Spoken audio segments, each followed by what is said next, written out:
Armageddon struck and humanity drowned in blood. Demons swarmed the earth, forbidden zones opened, peace vanished overnight. In this chaos, one man rose, Chenchu. Silent, relentless, stronger than god or devil. While others perished, he transformed. A monstrous shadow of a reptile followed his every step. Salvation or destruction, which path will he choose? Is he the savior of the end, or the true end itself? Let's find out. Have you ever had a strange dream in which a huge beast fills the sun, darkens the sky, and seems so familiar and close, as if you are one? But Chenchu had such a dream. He looked at this beast killing flying creatures, and he felt as if they were one entity. People seeing this began to bow to him and his beast. The world revered him in this, as if he were a god himself. Currently he was in his room, and the evening news was playing on TV. On June 2nd, 2224, the Ning Zoo was attacked by a snake over 100 meters long. Experts have not yet identified the type of snake. Some residents managed to capture the giant snake on video, causing quite a stir on social media. Recently, criminals on the international wanted list have been roaming the city. Chenchu himself lay on the table with a bloody wrist, but for some reason he saw his body from the outside, and somehow strangely, wondering what was going on here, he decided to look back and saw his reflection in the mirror. He had somehow turned into a marine iguana. He was a second-year student at Ning University, renting his own apartment because living in a dorm was the worst thing. He also liked cold-blooded animals. They were very beautiful. A new batch of exotic pets arrived at the pet store, and his attention was immediately drawn to a marine iguana. They were usually affectionate, but at that moment, something went wrong. When he returned home and passed the aquarium, it broke the glass and pounced on him, biting his wrist. With his other hand, he clutched the phone tighter and hit the iguana with all his might, but the phone ricocheted right into his head, dealing him a strong blow. That's how he lost consciousness. And now, waking up, he sees this iguana in front of him. When he raised his hand, the beast repeated after him, somehow controlling the body of this lizard. He was very happy with this new ability and thought, is this some kind of golden finger? Is he really starting his hero's journey? But what should he do with it? Launch a broadcast showing off how smart his lizard is? Or maybe he should sell it at the market? Perhaps he's not destined to be a hero. When other people get cheats, they become powerful, gain new powers, or at least a system appears, and he's stuck here with a little lizard. At that moment, both of their stomachs began to rumble, and he, looking at the night landscape outside the window, said that he was so hungry, he hadn't eaten a crumb today. And what does a marine iguana eat anyway? In theory, regular meat should be enough for it. Afterwards, he expertly cooked a grilled steak and served the delicious dish to the iguana, who devoured it all on his own. Finally, the system appeared, reporting that after eating, his pet had gained 5 evolution points, and its physical strength had increased by 0.5. Now he could finally see his status window. He was currently level 0, with a constitution of 8.5 and a spirit of 12. He had a talent called mind control, as well as some traits, external aura and chi perception. He had fist fighting skills, cloud jumping, and springy legs. He looked at this system window in shock and wondered, were those really cheats? Afterwards, he looked thoughtfully at the inside of his palm and remembered his childhood, how his father taught him martial arts. While he was trembling in a half squat, his father said that without understanding the basics, practice would be useless. He would never learn anything. The root of his strength is in his legs. He must control them to feel the tension in his thighs and abdomen. Let him adopt the correct stance. Little Chenchu looked at him pitifully and asked for a break, as he was very tired, but he refused as only cowards come off halfway. Since MC didn't want to be a coward, he continued training. After the half squat, it was time to run. After he had completed a few laps, he tripped over a stone and fell to the ground with a crash. But even so, his father told him to get up. No one would lend him a helping hand in his adult life. One day, his father had to go on a long trip. Beforehand, he handed him a box with all his savings and said that he would walk the rest of the way on his own. Let him not neglect his martial arts training. The world is not as good as he thinks. Chenchu burst into tears and asked when they would meet again. He replied that he would meet when he became a great master, although most likely by then he would no longer be there. After that, he left the room, closed the door, and left him alone. Now he looked at the photo of them together and thought that 10 years had passed before he realized everything. The marine iguana burped loudly, tearing him away from his thoughts, and he noticed that it was eating so quickly. At that moment, he noticed something surprising. The iguana seemed to have grown a little. He immediately checked the status window and found out that his pet had received another 10 evolution points. Then, he decided to check himself. He looked in the mirror, lifted his shirt, and discovered muscles on his body. His body hadn't been so toned before, which meant that the points the iguana received affected him too. If it gained more points, it would be able to evolve, perhaps even growing huge, like in his dream. And then he would become a great martial artist. The next day, he went to the market to buy some food for his iguana. After buying 10 pieces of beef and 20 pieces of pork, he left the market and put the bag of groceries in the trunk, wondering if that would be enough. Afterward, he went home and cooked a sumptuous multi-course meal for his iguana. He wanted it to eat more, so he could become a martial arts master. Seeing so many dishes on the table, the iguana, of course, began to drool and then ate everything alone, as always. MC thought that pork wasn't as good as beef, then glanced at his pet and tiredly stretched, deciding to get more beef next time. Having eaten its fill, the iguana went to bed, but he decided to remember his father's advice and train. He glared at the punching bag with fury, then hit it with all his might, and the system reported that after his intense training, his experience had increased by 5 points. Chen Chu truly felt stronger. His muscles were tense. 2 days passed, and he continued to punch the punching bag. Wiping the sweat from his face, he thought that the feeling of his strength growing after training was simply amazing. Then he decided to try out his special move. He kicked the bag with such force that the bindings broke. After several training sessions, his physique reached 28 points, and his marine iguana evolution points rose to 195 out of 200. He thought that, according to traditional martial arts, with such indicators, he would have already reached the pinnacle of the realm. He remembered his father telling him about this. Martial arts realms are divided into Ming, darkness, and transformation. The pinnacle of the Ming realm will make him a first-class fighter, capable of single-handedly defeating 10. The dark realm will make him a fighter capable of facing 100, something that usually happens in legendary families, and the transformation will give him the ability to fight 1,000. There are masters whose names are immortalized in history. As for the transformation realm, it is an indestructible body, as described in ancient texts. MC asked with a smile which realm he was in, and he answered that for now he was only in the dark one, but everything was still ahead. His son was very happy and exclaimed that he was so cool. Is he also from those legendary families? His words puzzled him for a second, and then he sighed and sadly answered him that this was not true at all. He returned to his room and noticed that the iguana was already quite large. One more dish and evolution will occur, so he hopes it will not disappoint him. After that, he gave his pet a huge piece of meat, and finally the evolution points reached 199. He prepared himself. He could not wait, and it finally happened. The system announced that the marine iguana was ready to evolve. Immediately after that, a current seemed to run through its paw, and Chen Chu felt the same thing. They both writhed on the floor in pain. The iguana sprouted huge spikes on its back, and drool began to flow from its mouth. After this, the iguana began thrashing around the room, destroying everything in its path. When the pain subsided a little, MC exclaimed that he hadn't thought it would hurt so much. He turned his gaze to his iguana, which had also calmed down, and he rose to his feet to test its strength. He took control of the iguana and hit the punching bag, causing it to fly into pieces,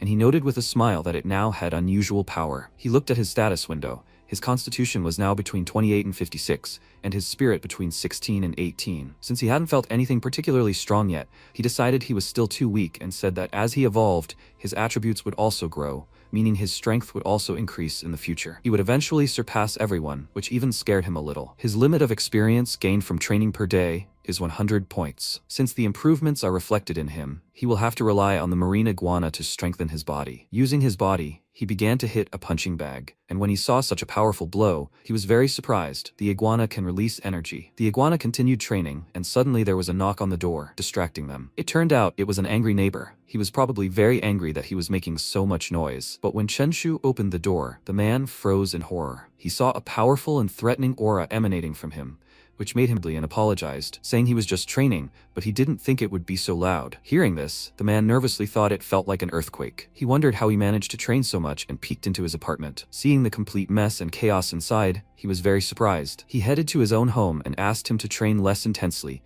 and preferably more quietly. Chen Chu said goodbye and apologized again, promising to adjust his training plan, for which the man was very grateful, and then took the elevator to his floor. As soon as the elevator doors closed, a marine iguana appeared in the hallway, glaring meaningfully at the spot where his neighbor had just been. MC closed the doors and glanced at his pet, thinking that the iguana was too big. Now even this room was too small for it. It seemed it was time to return it to its natural habitat. That same evening, he set out and arrived at the sea closer to sunset. He stopped and said that they were finally there, then got out of the car with his pet and closed his eyes, concentrating. He took control of its body and headed into the water, then dived and activated his sixth sense. Now he feels everything that happens within a 10-meter radius around him. While swimming, he discovered many interesting sea creatures. For example, a fish with 5 eyes. He decided it was an excellent target and headed towards it. Flicking his tail, he suddenly accelerated and wanted to hit the fish, but he miscalculated his strength and crashed into the seabed, and the fish swam around him in confusion. He quickly collected his thoughts and dashed to the side, aiming for another fish. As soon as he devoured it,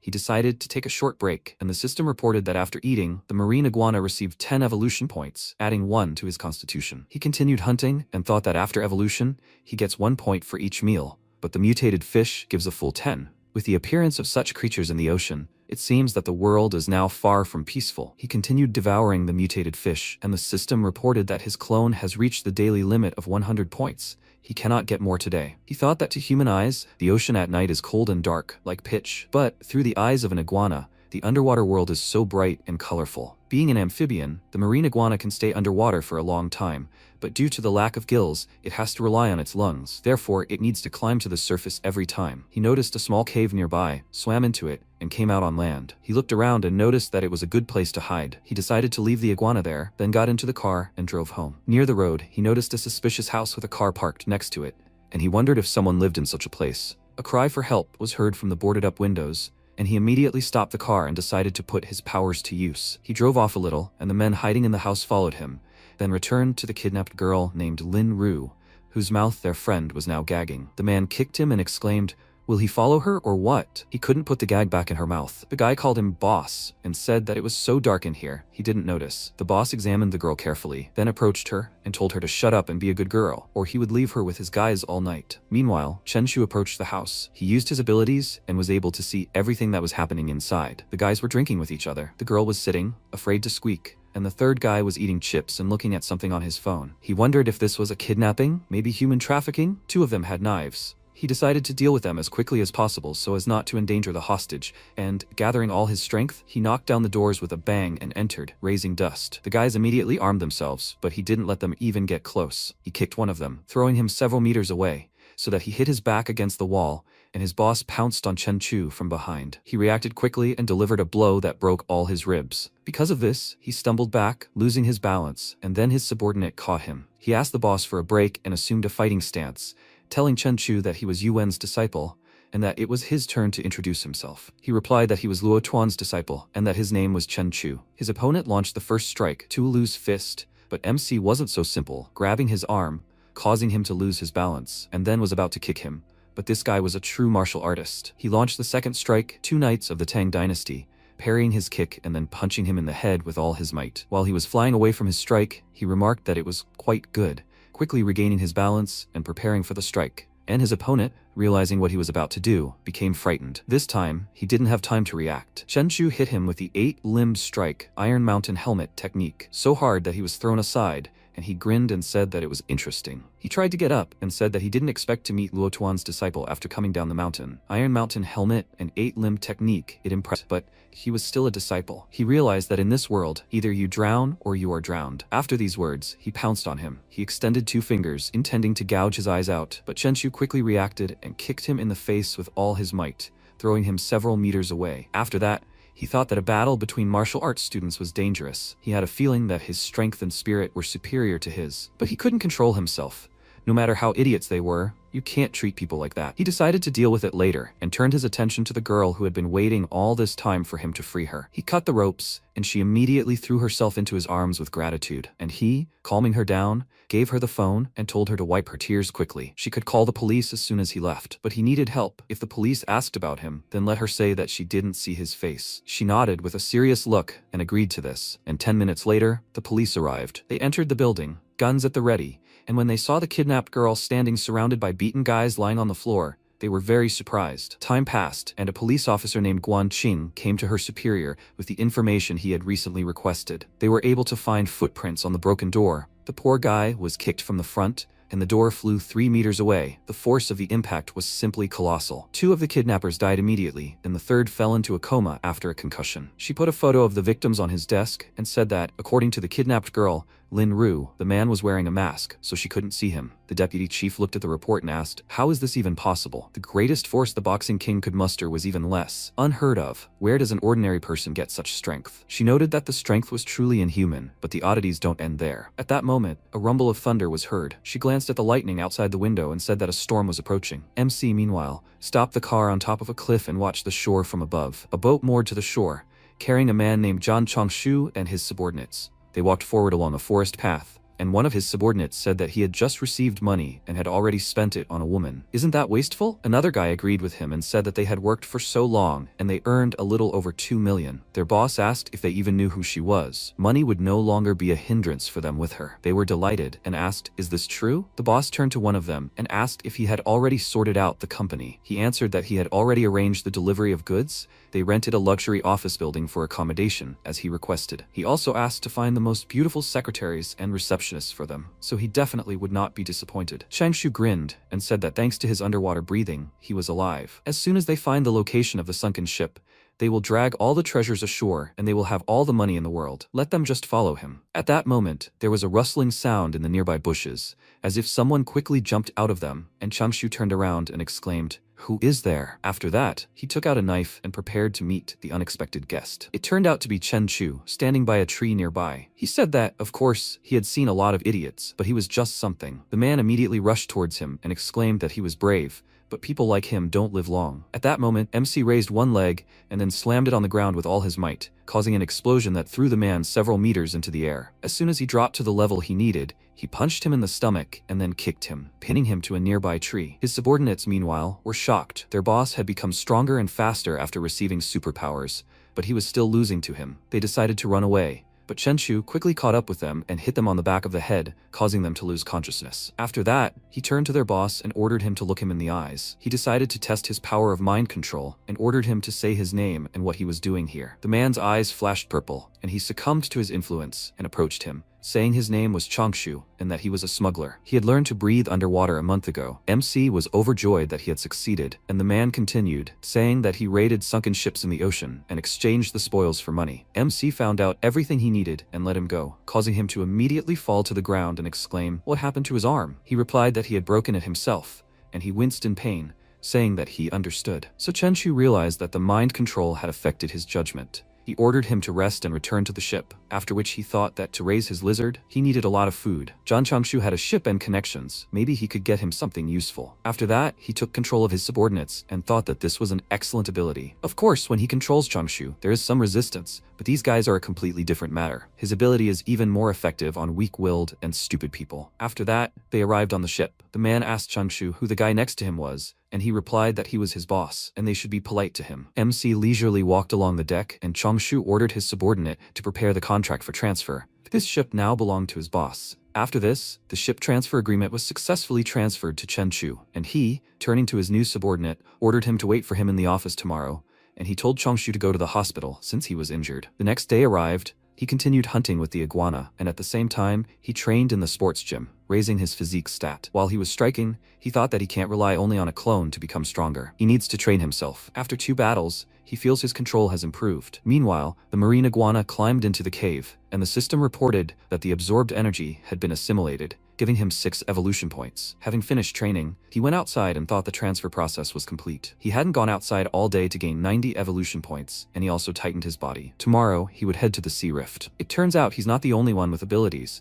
He needs to get stronger, especially when he doesn't know what awaits him in the ocean. Meanwhile, Changshu's subordinates were spending their time on the ship. One of them opened the hatch and said that there had been practically no fish lately. His friend, lying down nearby, said that there might be a whole school of fish below. Maybe even sharks. Sharks move in groups, and even killer whales avoid them. Meanwhile, several sharks attacked a killer whale, one of them targeting the marine iguana. Seeing the shark rushing straight at him, MC froze, and when the shark's fangs almost pierced him, he lunged to the side and bit it, starting to devour it alive. The system reported an increase of 10 evolution points, and he thought that the shark's meat was so tender. After that, the system reported that his clone was ready to evolve and asked if he was ready for this. He climbed onto land and thought, now they give him a choice, this time he is ready. The system activated evolution and a wild pain pierced the marine iguana, while Chen Chu also began to writhe in pain in the gym. Finally, the evolution was complete. He was now level 1, Constitution 130, Spirit 38. His skill experience had significantly improved, and the marine iguana now acquired the ability Affinity with Water. He lay down on the floor and thought with a smile that he finally did it. His physique surpassed that of a human, but it didn't double even after evolution,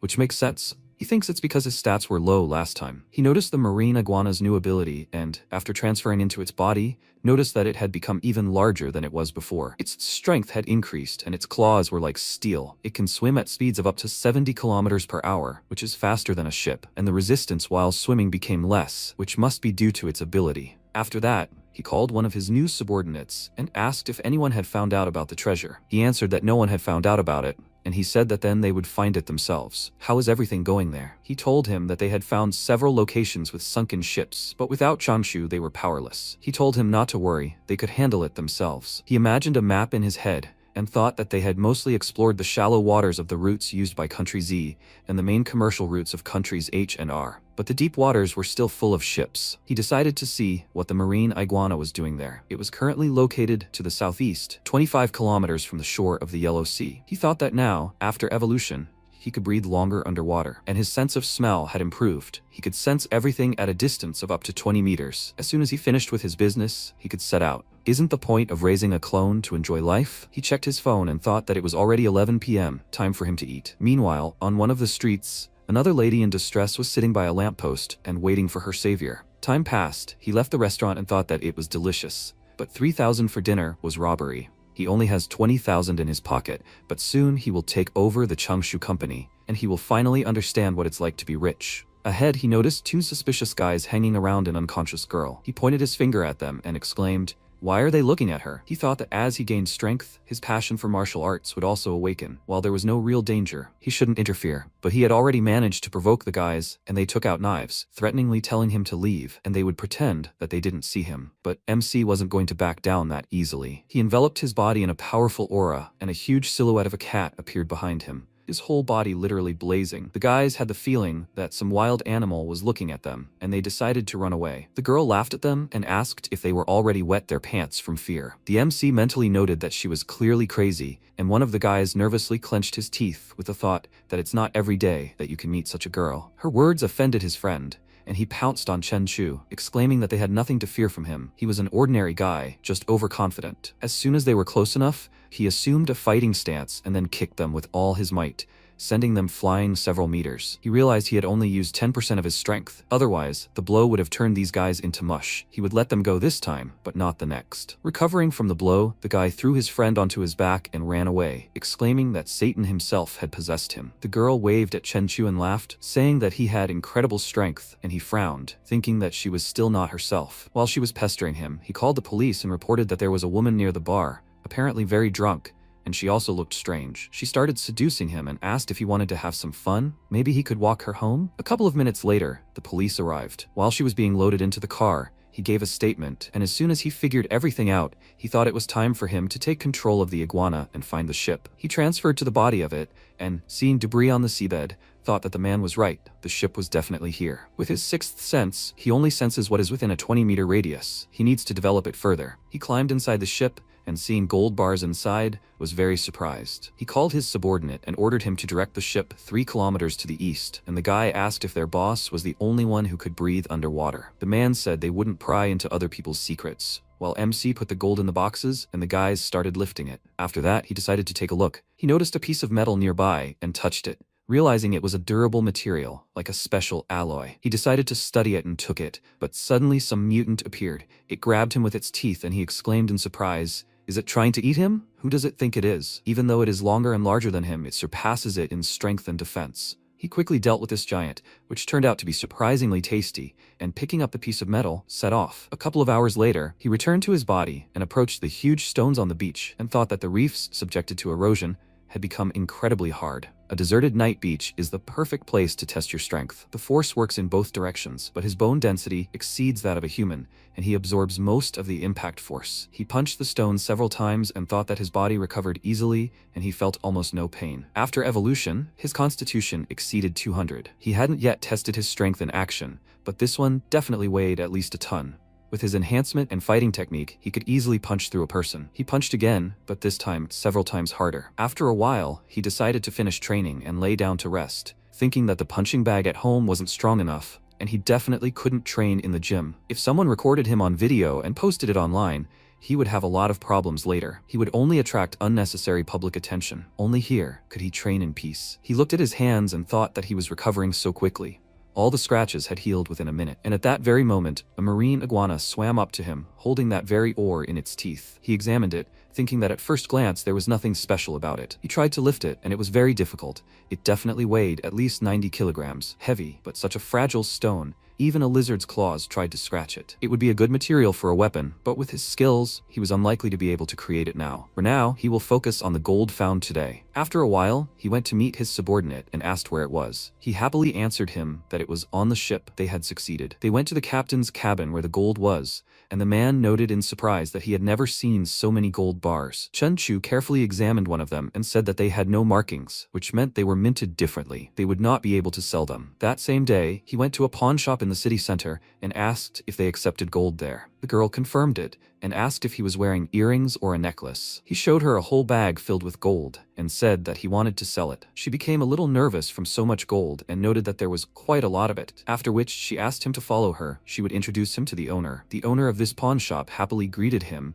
and shook his hand, asking how much gold he wanted to sell. MC responded by pointing to his bag and said that he wanted to sell it all. The man told him that they needed time to check the gold for authenticity, so he should wait a little. While they were checking, he sat on a chair nearby and looked at his phone. Finally, the pawn shop owner approached him and said that the total weight of the bars was 11,250 grams. They could offer him 400 yuan per gram. Chen Chu agreed to this option, after which 4.5 million yuan was transferred to his account. He got into the car and hit the road, thinking that people his age were still in university, and he had made millions in an instant. It was simply unbelievable. First, he decided to buy a new car, since driving on bad roads was very unpleasant for him. He went to a luxury car dealership with his subordinate, and while the consultant was telling them about the car, a couple came inside. MC glanced at them. There was his ex-girlfriend. He had spent an eternity pleasing her in everything, and she was chasing status and money, hanging out with rich people. Of course, as usually happens, his ex-girlfriend began to mock him along with her current boyfriend, saying that he was a loser who used to be her lover. But what was a poor idiot like him doing in this dealership?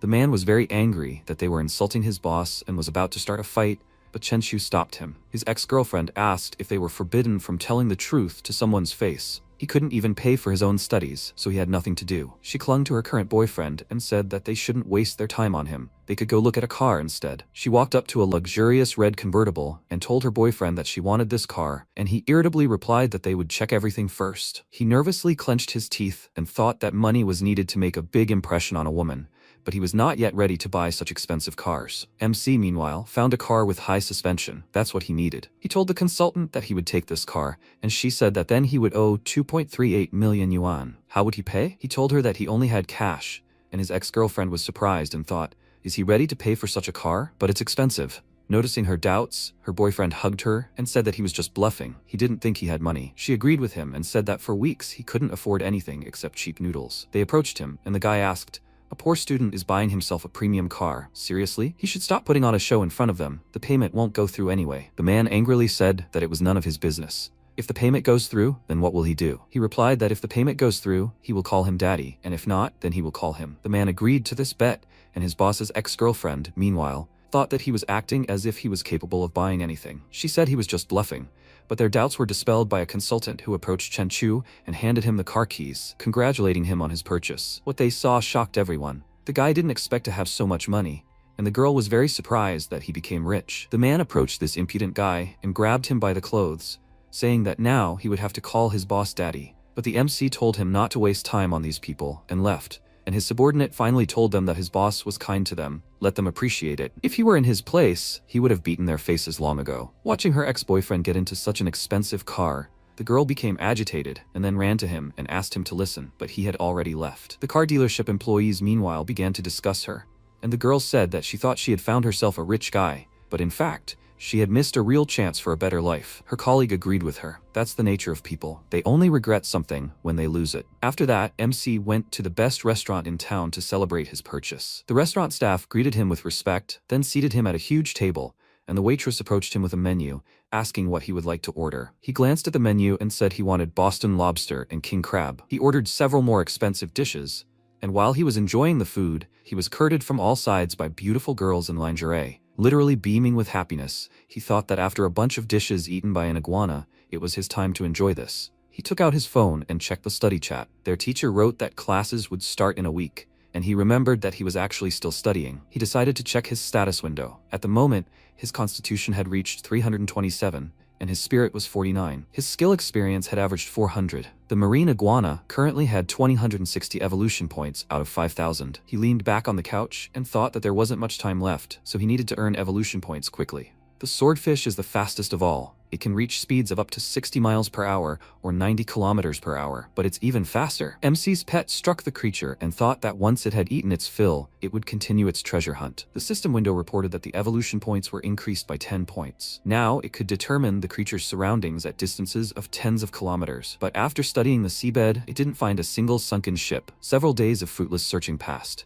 I wonder if there are any secret supernatural organizations under government control? In any case, he should be more careful. After a while, MC stood near the elite office and thought, after the company had eaten, John hadn't visited it even once. This is the busiest area in the city, and the location chosen for the office is not bad. Inside the building, the secretary said, he has arrived. Jianshu turned to Xiaoninger and ordered everyone to be summoned to the boss's office. She replied, yes. After a while, Jianshu pointed to the MC and said, this is their new boss, Mr. Chen. The employees greeted him. The girls looked at him with admiration and thought, he's so young and already the boss. What a handsome man he is. Jianshu said, boss, and this is Ning Naixing, their receptionist. She said, good afternoon. Sulen entered the office and handed over a cup of coffee. She said, here's his coffee. Jianshu pointed to her and introduced her. This is his personal assistant, Sulen. Chenchu said that she could leave the cup here. He stirs and thinking, is this a barracuda? But they are only 2 meters long, and this little fish is 4 or 5. It's so fast. If not for the creature's external force field, it might have suffered. The number of ferocious mutated fish in the ocean is growing. This fish is clearly not like the others. The system window reported that his clone received 90 evolution points, constitution points, plus 9 points. MC thought,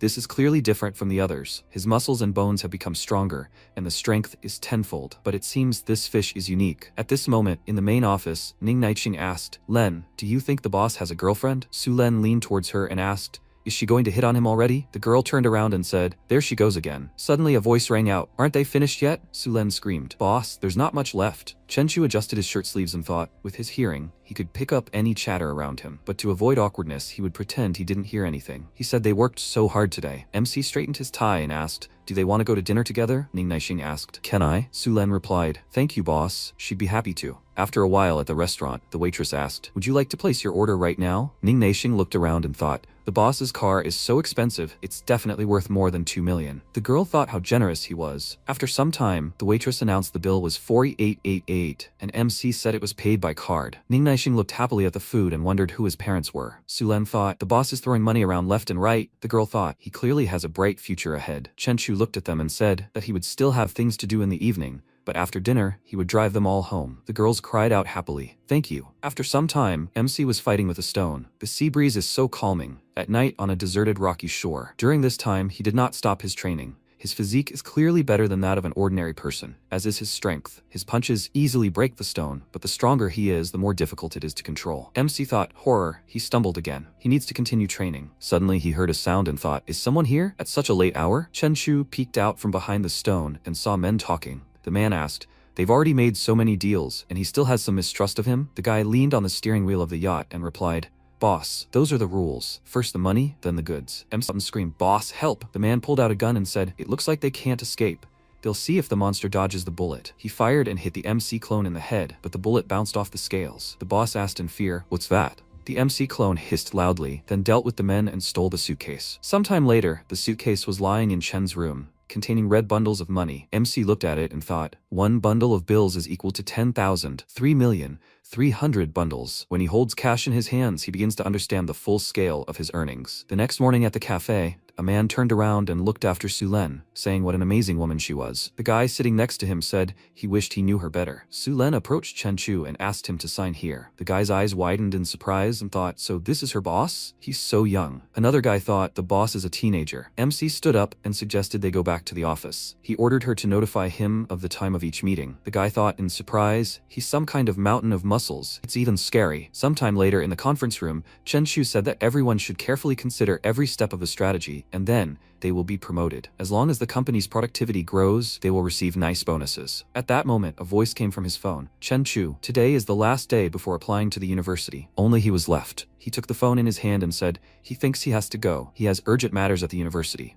There is not much work today. They can leave early. While he's gone, Su will handle all corporate affairs. Ning Naixing asked in surprise, so the boss is still studying? The girl said, that's surprising, and she thought he was a rich heir. An MC drove up to the university campus and voices were heard. What? Isn't that Chen Chu? Where did he get such an expensive car? It costs more than 2 million. A message immediately appeared on the university forum that on the last day of registration, a rich, tall and handsome guy in an expensive car appeared out of nowhere. Messages poured in the comments. Isn't that Chen? He's changed over the summer. After a while, the girl was sitting on the bed and reading the comments. She thought he looked familiar. She thought, especially his black eyes, they seemed to contain an entire universe. After these thoughts, her gaze fell on the message that he was not new, but a second-year student in the Faculty of Economics. Yes, he is transferring to the second year. His name is Chen Chu. The girl asked again in surprise, Faculty of Economics? So he studies with her. MC walked through the campus, thinking about how his strength was growing so quickly. He knew new techniques. He needed to continue training and working on his control. He could easily kill a person with one punch. He'd have to work on his strength and control on his own to avoid injuring anyone. After a while, he approached a girl and said he'd like to order steel containers from them, about 100 tons or more. The girl asked him to go to the VIP lounge. She'd contact their sales manager. In the VIP lounge, the manager shook MC's hand and asked, "Good afternoon." What kind of steel did he want to order from them? Chen Chu answered thoughtfully, "A steel column, 2 meters in diameter and 5 meters high, and several steel blocks, weighing 1, 5, 10, and 20 tons each." The manager looked at his laptop screen and said, based on his requirements, the total weight would be 200 tons. The estimated cost was about 700,000, but the final price depended on the finished product. MC smiled and said, "Great, they can sign the contract." The next morning on the makeshift dock, Shan Shu spread his hands and said, "Boss, this entire territory is his warehouse." MC replied, "Great." He could return to his duties. The system window reported that Chen Chu's clone had gained 8 evolution points, and his physique had increased by almost 1 point. MC thought, a new transformation is just around the corner. He still had a long way to go. Once the steel column was installed in the warehouse, he would begin training. The maximum number of evolution points per day is 100. There's still a little left. Compared to the lizard, he hasn't achieved anything. Sometime later, at the scene of the battle with the bandits, the girl said, Liu Hao, known in the underworld as Big Boss Luo, owns his own bar and commands almost a dozen. His right hand was chopped off with a blunt instrument. He was also hit in the chest with tremendous force, crushing his internal organs, and he died on the spot. All 3 were killed within a minute by one person. The policeman said, "This is simply insane. Who is capable of such atrocity?" Suddenly, a voice came from his radio, "Captain, they found another corpse." At this time, MC was sitting in a chair in the office, and Sulen was saying, "Boss, they don't have new work. Everyone is idle." She asked to give them some assignments. MC laughed and said, "Boss, it's like fishing on a lake. You have to wait for the fish to bite." Sulen looked at him in confusion, wondering if he thought they'd go bankrupt at this rate. What about fulfilling their responsibilities and attracting clients? Suddenly, a shout rang out, and Ning Naixing, the boss, appeared behind the glass door. They wanted to see him. Apparently, they wanted to discuss the terms of the deal. Sulen's eyes widened in surprise, wondering if this was really the fish in question. Wang Tian entered the office and, looking around, asked where Zhang was. Chen Shu replied that he and his men were now under his command. Wang Tian laughed and said that was quite impressive. His name was Wang Tian. MC pointed to the side and said, "Boss Wang then." He asked him to sit down, so they could discuss all the matters of interest. They sat down in chairs, and Sulen said she would make them some tea. Chen Shu told her to hurry up. Wang Tian turned to MC and said, "Friend, he has a sunken ship here. It's worth at least tens of millions. What do you think?" Chen Chu asked. "As soon as they get down to it, will Boss Wang decide to walk away with all the wealth he's acquired?" Wang Tian sat in a chair as if he were lying on a bed and said, "Of course not. He takes 70% and he takes 30%. That's how it works in foreign companies." MC replied, "That's where you should approach them." Wang Tian was initially silent after hearing this answer, and then asked, "Okay, then what will he offer?" Chen Shu replied, 50-50%, no other way." Wang Tian frowned and thought, these days the law is strict. Perhaps this is his only chance. He stood up and turned around, asking, "Is he sure he can even raise the ship?" Chen Shu spread his hands and replied, "Of course. He has his own methods. He could go with them and see for himself." Wang Tian shook MC's hand and said, "Okay, 50-50. He was pleased to work with him. Chen Shu replied that the feeling was mutual. At that moment, the policeman was looking at photos on his laptop, thinking about the huge claw marks. But who could have caused this? Was this some kind of anomaly? He sat down and typed a message into the internal confidential messenger. It was written, "A mass murder of 4 people at sea was reported. Perhaps it was a beast." Someone replied that it had been taken into consideration and that professionals would handle the investigation. After a while, they were unloading steel columns, and Sulen asked, "Boss, what does he need this column for?" MC smiled and replied,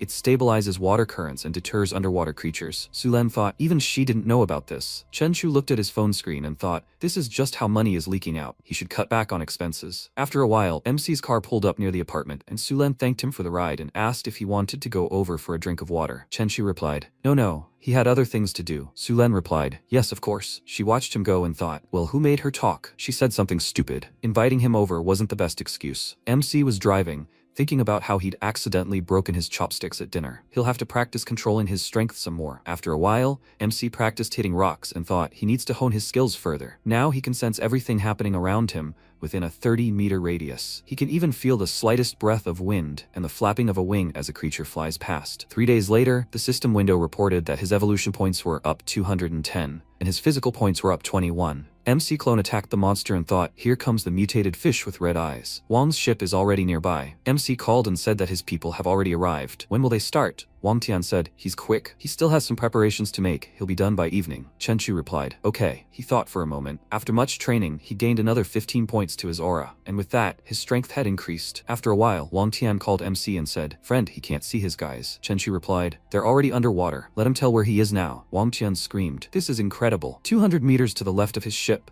The ship is somewhere at a depth of 700 to 800 meters. MC Clone swam underwater and thought, with his build, the pressure underwater isn't even noticeable. He approached the cave and thought, there's nothing here. Chen Chu informed Wang Tian that there's nothing at this depth. Wang Tian grinned and asked, did he check that quickly? He paused. Such a large area in 20 minutes? But how? His assistant approached him and said, boss, the location hasn't changed. They'll try moving a kilometer to the east. Wang Tian told him to listen and asked him to check a kilometer to the east. The MC clone moved further and further, entering a crevice. It used radar, then thought, got it. After a while, boxes were pulled out of the water, and the men shouted, hold on tight, there it is. Wang Tian's assistant opened the suitcase and said, boss, 8 fragments are broken, the other 3 are intact. The estimated value of this is around 30 million. If they sold it privately, they would get another 20 million. Wang Chen pressed the button and asked, did he hear that? MC replied, he'll just take his share of the money and that's it. A couple of days later, Wang Tian arrived at MC and his assistants were holding open suitcases filled with money. He said it came out to 23 million in total. Each person gets 11.5 million. He can recount it if he wants. Chen Shu replied, no need, he trusts him. Wang Tian laughed and said, so be it. He will contact him later if he gets any more information. MC looked at the wads of money and thought, the money problem is solved, he said, but he is still weak. He needs to train until bullets and grenades no longer affect him. After a while, Li Tianrui entered MC's office and greeted Mr. Chen. He said that his name is Li Tianrui. He is the Deputy General Director of Tianhong Company and also a friend of Wang. MC greeted him, and Li Tianrui said that he wanted to offer him cooperation. Is that okay? MC replied that he is okay, but it is better to discuss all the details tomorrow. Su Len entered the office and handed over a business card. She said, Mr. Li, this is the boss's business card. Li Tianrui waved and said, great, see you later. He started to leave, and the girl called after him. She didn't expect him to be so young. Ning Naiqing asked, what kind of company is this anyway? The girl replied, she knows their chairman makes tens of billions. He's practically the richest man in the city. He has the same last name as the chairman of Tianhong, so they could very well be related. Ning Naixing said, that's amazing. Su Len watched him go and suggested he'd just imagine what it would be like to date someone like that. MC grinned and thought,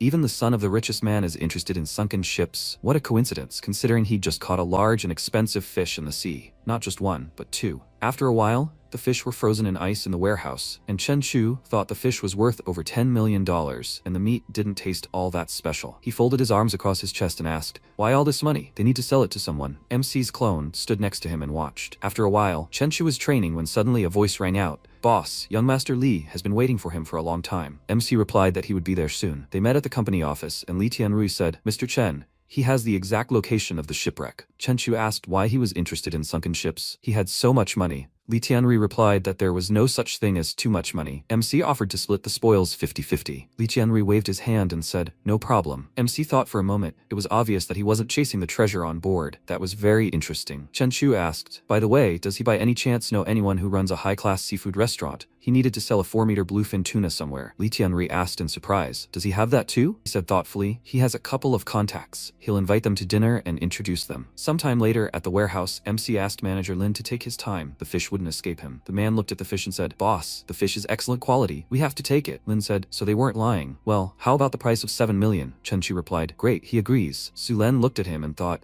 he sold just 1 fish for that amount. That's incredible. Sometime later, at the Marriott shopping center, MC turned around and said, they had a great catch today. They can splurge. Su Len looked around and thought, but Marriott is a place where the world's leading brands are sold. How easily he spends money. The saleswoman looked at MC and thought, there goes a big spender on the horizon. Sometime later, at the warehouse, Su Len looked at MC and thought, my god, the boss's watch alone is worth 2 million. He bought so many luxury goods, it's clearly more than 1 million yuan. Chen Chu put the bags on the floor and the sofa and then said, he thinks he wants to buy a villa. Comfort is important to him. The place should be big and spacious. He needs to find something around 30 million yuan. Su Len replied, okay, she understood. After a while, boats were floating underwater, and the MC clone thought, What a pity it wasn't yet strong enough to tear submarines apart. It looks like there's something strange down there. It's better for the creature to leave. It's not worth the risk. Suddenly, a huge crab appeared behind the clone, and it thought, it's messed with the wrong person. They started fighting, striking each other. The MC clone thought, it's stronger than those little fish. The crab attacked with its huge claw, and the clone thought how powerful the creature is. This is interesting.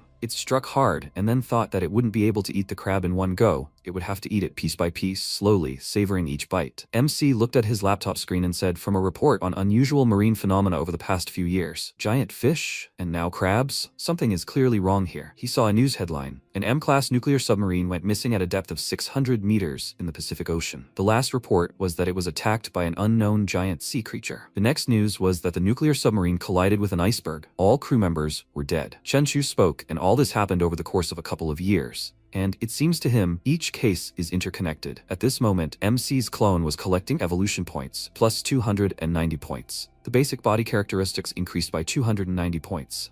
MC's clone turned around and thought he got even bigger. After some time, Chenchu was punching a steel structure and thought that his physical condition had improved again. Both bones and muscles, everything felt completely different. Now even punching iron with his fists didn't hurt, and bullets could only scratch his skin but not touch him. And with his defense and reaction speed, no one could defeat him. Sometime later, in the Xinhua bookstore, MC looked at books and thought that the world wasn't as simple as he thought. Reading and learning are always useful. Some girls were sitting near him and talking among themselves. One of them, surprised, asked to look at that guy. He was so cute. Another girl told her to go up to him and ask for his contact information. The girl said she was scared. MC looked at the book and thought that one could only advance through training. Sometime later, in the training room, Chen Chu was practicing and thinking that Bajiquan and Xinyiquan seemed simple, but training in them was no easy task. At that moment, his phone rang. He answered and heard that they had arrived. MC said that was great. He asked to send him their location. His men would be underwater in half a day. A little later, MC's clone approached the chest of gold, and voices were heard from different directions. Boss Li, they found gold and some broken porcelain. Boss Chen, did he see a special box? If they can find this, everything else on the destroyed ship is theirs. MC replied, okay, he'll search around. At that moment, the clone was moving underwater and thinking, the gold alone would be worth 20 million. What about this box? It grinned and thought, just a pile of black mud. It's unclear what it wants to do with it. After a while, the man grabbed his head and screamed loudly, it can't be. His elixirs. His elixirs. At this moment, Zhang was examining the murder scene and saying, like the people who died earlier, they were drained of blood, and their muscles were dried out like jerky. But only about 10 hours had passed since their death. They'll wait for the authorities to go down and survey the area. Guangde thought about it. All the victims were bandits, without families, but physically strong. He turned to Xiao Zhang and asked her to file a report later and shut down all the entertainment establishments in the city. Zhang replied, he understood. Later that night, a girl attacked a man, and Guangde shouted, what? Absolutely everything is closed. How come 4 more people managed to die? At this time, MC was training and thinking. After a few days of training, he had made great progress in both Bajiquan and Xinyiquan. The system window reported that he had learned a new martial arts technique. Please let him name it. MC thought about it and said, he'll call it Explosive Fist. This combines the 8 extremes of Bajiquan and the Bengquan half-step from the Xinyi technique. 1 step and explosive fists, like cannonballs. After a while, the man shouted joyfully, he finally caught a fish after chasing a school for so long. But he had to be on his guard. The investment this time was enormous. The fishing net alone was worth millions. He couldn't afford a single misfire. Suddenly an alarm sounded and the man shouted, boss, there's a hole in the center of the net. The fish are escaping. The boss cried out in displeasure, you idiot. He ordered the net to be raised quickly. The man replied, the detector shows nothing, but the net isn't moving, boss. At this moment, the MC clone was thinking, dozens can be caught in one bite. This delivery feast is too enjoyable. It's so similar to water that their sonars can't detect the creature at all. It's full. It's time for the clone to go home. The boss saw the torn nets and shouted loudly, why were all his nets torn and the fish gone? What kind of monster or divine creature could have done this? After a while, MC was sitting on the pier when Li Qianrui called him and said, Boss Chen, he's heading back to the city. To prove his gratitude, he will take him to a beautiful place tonight. Chen Chu replied, since young Master Li invites him, he will go. In the elegant Mengluo pavilion, the girl smiled happily and said, welcome to the elegant Mengluo pavilion. Li spread his arms in different directions and asked, no one has reserved Yunxiao Hall, right? The girl replied, it's always reserved for him, young Master Li. In Yunxiao Hall, girls were everywhere and dancing, and MC thought, it doesn't matter that the king neglects his duties. There are reasons for that. Such places perfectly immerse him in the atmosphere. After enjoying himself, he rode through the forest and wondered, is someone on my tail? Because of this aura, he feels uncomfortable, not a weakling. After a while, MC stopped on the seashore. He asked to get out. He is not bad. Suddenly, a girl appeared from behind a tree and said, he talks so funny, big brother. She was just swimming in the sea and someone took her clothes. Can he give her something to put on? MC saw her and quickly rushed towards the girl. He struck her and then widened his eyes in surprise. She transformed into a demon and asked, Do you need clothes? Of course it will find something for him right now. What a powerful and rich life force. It wants to eat him. MC screamed in fear. What is she? The demoness replied, she is a human, but a more perfect version. Her name is Yin Xiao. He will taste like hundreds of healthy, energetic people. Chenchu jumped back and swung his fist, saying, this will be enough for him to complete the first stage of evolution. She wants to eat him? They will see if she can deserve it. He struck Yin Xiao and there was a bright explosion, after which it crashed into the ground and said, so fast, it's impossible. MC continued to strike, but only hit the trees because Yin Xiao was hiding behind them. Chenchu thought it can merge with the tree roots and rocks, but every time he attacks the creature's weak points, Yin Xiao's aura weakens. After some time, MC destroyed all the trees and asked, does it merge with its roots? It's a glorious survival skill, but it's such a pity it encountered him. He asked the creature to answer a few questions, and he would give Yin Xiao a quick death. Yin Xiao asked, does it look like someone who's afraid of death? It laughed and said, what a beautiful moonlight. It's such a pity it won't see it again. If the creature had another month, it could complete its shadow transformation. Then even the god of war wouldn't frighten the creature, but instead, it encountered him in an ordinary old town. MC dealt the killing blow, and the system window reported he caught the seducer, gained 10 attribute points. Chenchu asked, seducer? Attribute points, what are they? The system window reported he can use attribute points to enhance skills and weapons or self-improvement. In addition, they can unlock special abilities, lightning, ice, fire, and others. MC thought for a moment. He already had extraordinary powers, and soon the iguana would have them too. After a while, he looked at the clone and happily thought, this is a real Godzilla. In the warehouse, MC typed seducer and awakener into the search engine. Strange, blurred websites appeared on his laptop screen, and then he was informed that there was no up-to-date information for his search. Chenchu stretched and thought, it seems the authorities blocked these details. Oh well, he's too weak now anyway. He'll explore this world again when he gets stronger. He folded his hands behind his head and said, maybe after his strength reaches 10,000 points. The system window asked him to select the element he wanted to enhance. Wind, fire, water, earth, lightning, light, darkness. Currently, his strength is insufficient. Only basic elements can be enhanced. MC shouted loudly, enhance lightning. The system window reported, they spent attribute points to enhance extraordinary abilities. Lightning mastery acquired, spirit points plus 1 point. Chenchu tried creating lightning and asked, fingerprint lightning? He chuckled and said, okay, thanks. Even lightning mastery has experience points. It looks like they can be increased through training, which is not bad. His constitution is 465 points, his spirit is 57 points, and he has mind control. Traits include external aura, beginner, 570 experience points out of 1,000. Aura perception, beginner, 480 experience points out of 1,000. Skills include destructive strike, beginner, 26 experience points out of 500. Cloud jump, intermediate, 412 experience points out of 1,000. Attribute points are 0. Clone, marine iguana. 2 evolutions resulting in a seasoned beast targeting Beast Lord. Evolution points are 3,190 out of 5,000. Skills include observation hockey, weapon hockey. Talents include water fusion and lightning mastery. At this moment, MC's clone was fighting the monster and thought, another mutated sea beast, no less terrifying than that giant crab. He had gained 980 evolution points. MC thought, even a giant iguana now has lightning mastery, and it's stronger than him. N City Airport. Guangde asked, are they 2 agents from the Special Assignments Bureau? He was Guangde, sent to meet them. The man extended his hand for a handshake and said, he is Huang Junfeng. He thanks them in advance for their cooperation. The cloaked man said he was Nanggong Jian, the chief investigator for Case 907. He ordered that the body be shown to them. After a while, they arrived at the morgue, and Guangde pointed to the body. He said that this person had died the previous night, and only 1 corpse had been found. 4 days before, 4 people had mysteriously died in 1 night. Huang reached out to the corpse and activated his mana, and Yin Xiao's image appeared. Nanggong said, the aura has disappeared. It's dead. Huang asked, puzzled, what, dead? At this time, MC was training in the warehouse and thinking, his strength had increased too quickly, and he couldn't control it. He wouldn't dare drop by Ning Naixing's place. He was afraid he'd break her sofa just by sitting on it. He remembered her asking, boss, would you mind coming up for tea? MC replied, no, thanks, he has plans. Chenchu was training and thinking, he can't get close to her. What if he accidentally breaks her bones? The next day, the realtor pointed toward the house and said, Mr. Chen, this is villa number 88. The main building is 560 square meters with a front yard of 70 square meters. There's also a 200-meter backyard and an 80-meter billiard room. The buyer paid in full, including furniture worth over $1 million. The full price, $34 million. MC said $25 million. He'll buy it. Suddenly, he received a call on his phone, followed by a loud scream. Boss, there's a monster here. Let him help. At that moment, the employees of the Special Assignments Bureau were standing on the roof. Huang said, Captain, there's been no suspicious activity since last night. The seducer is indeed dead,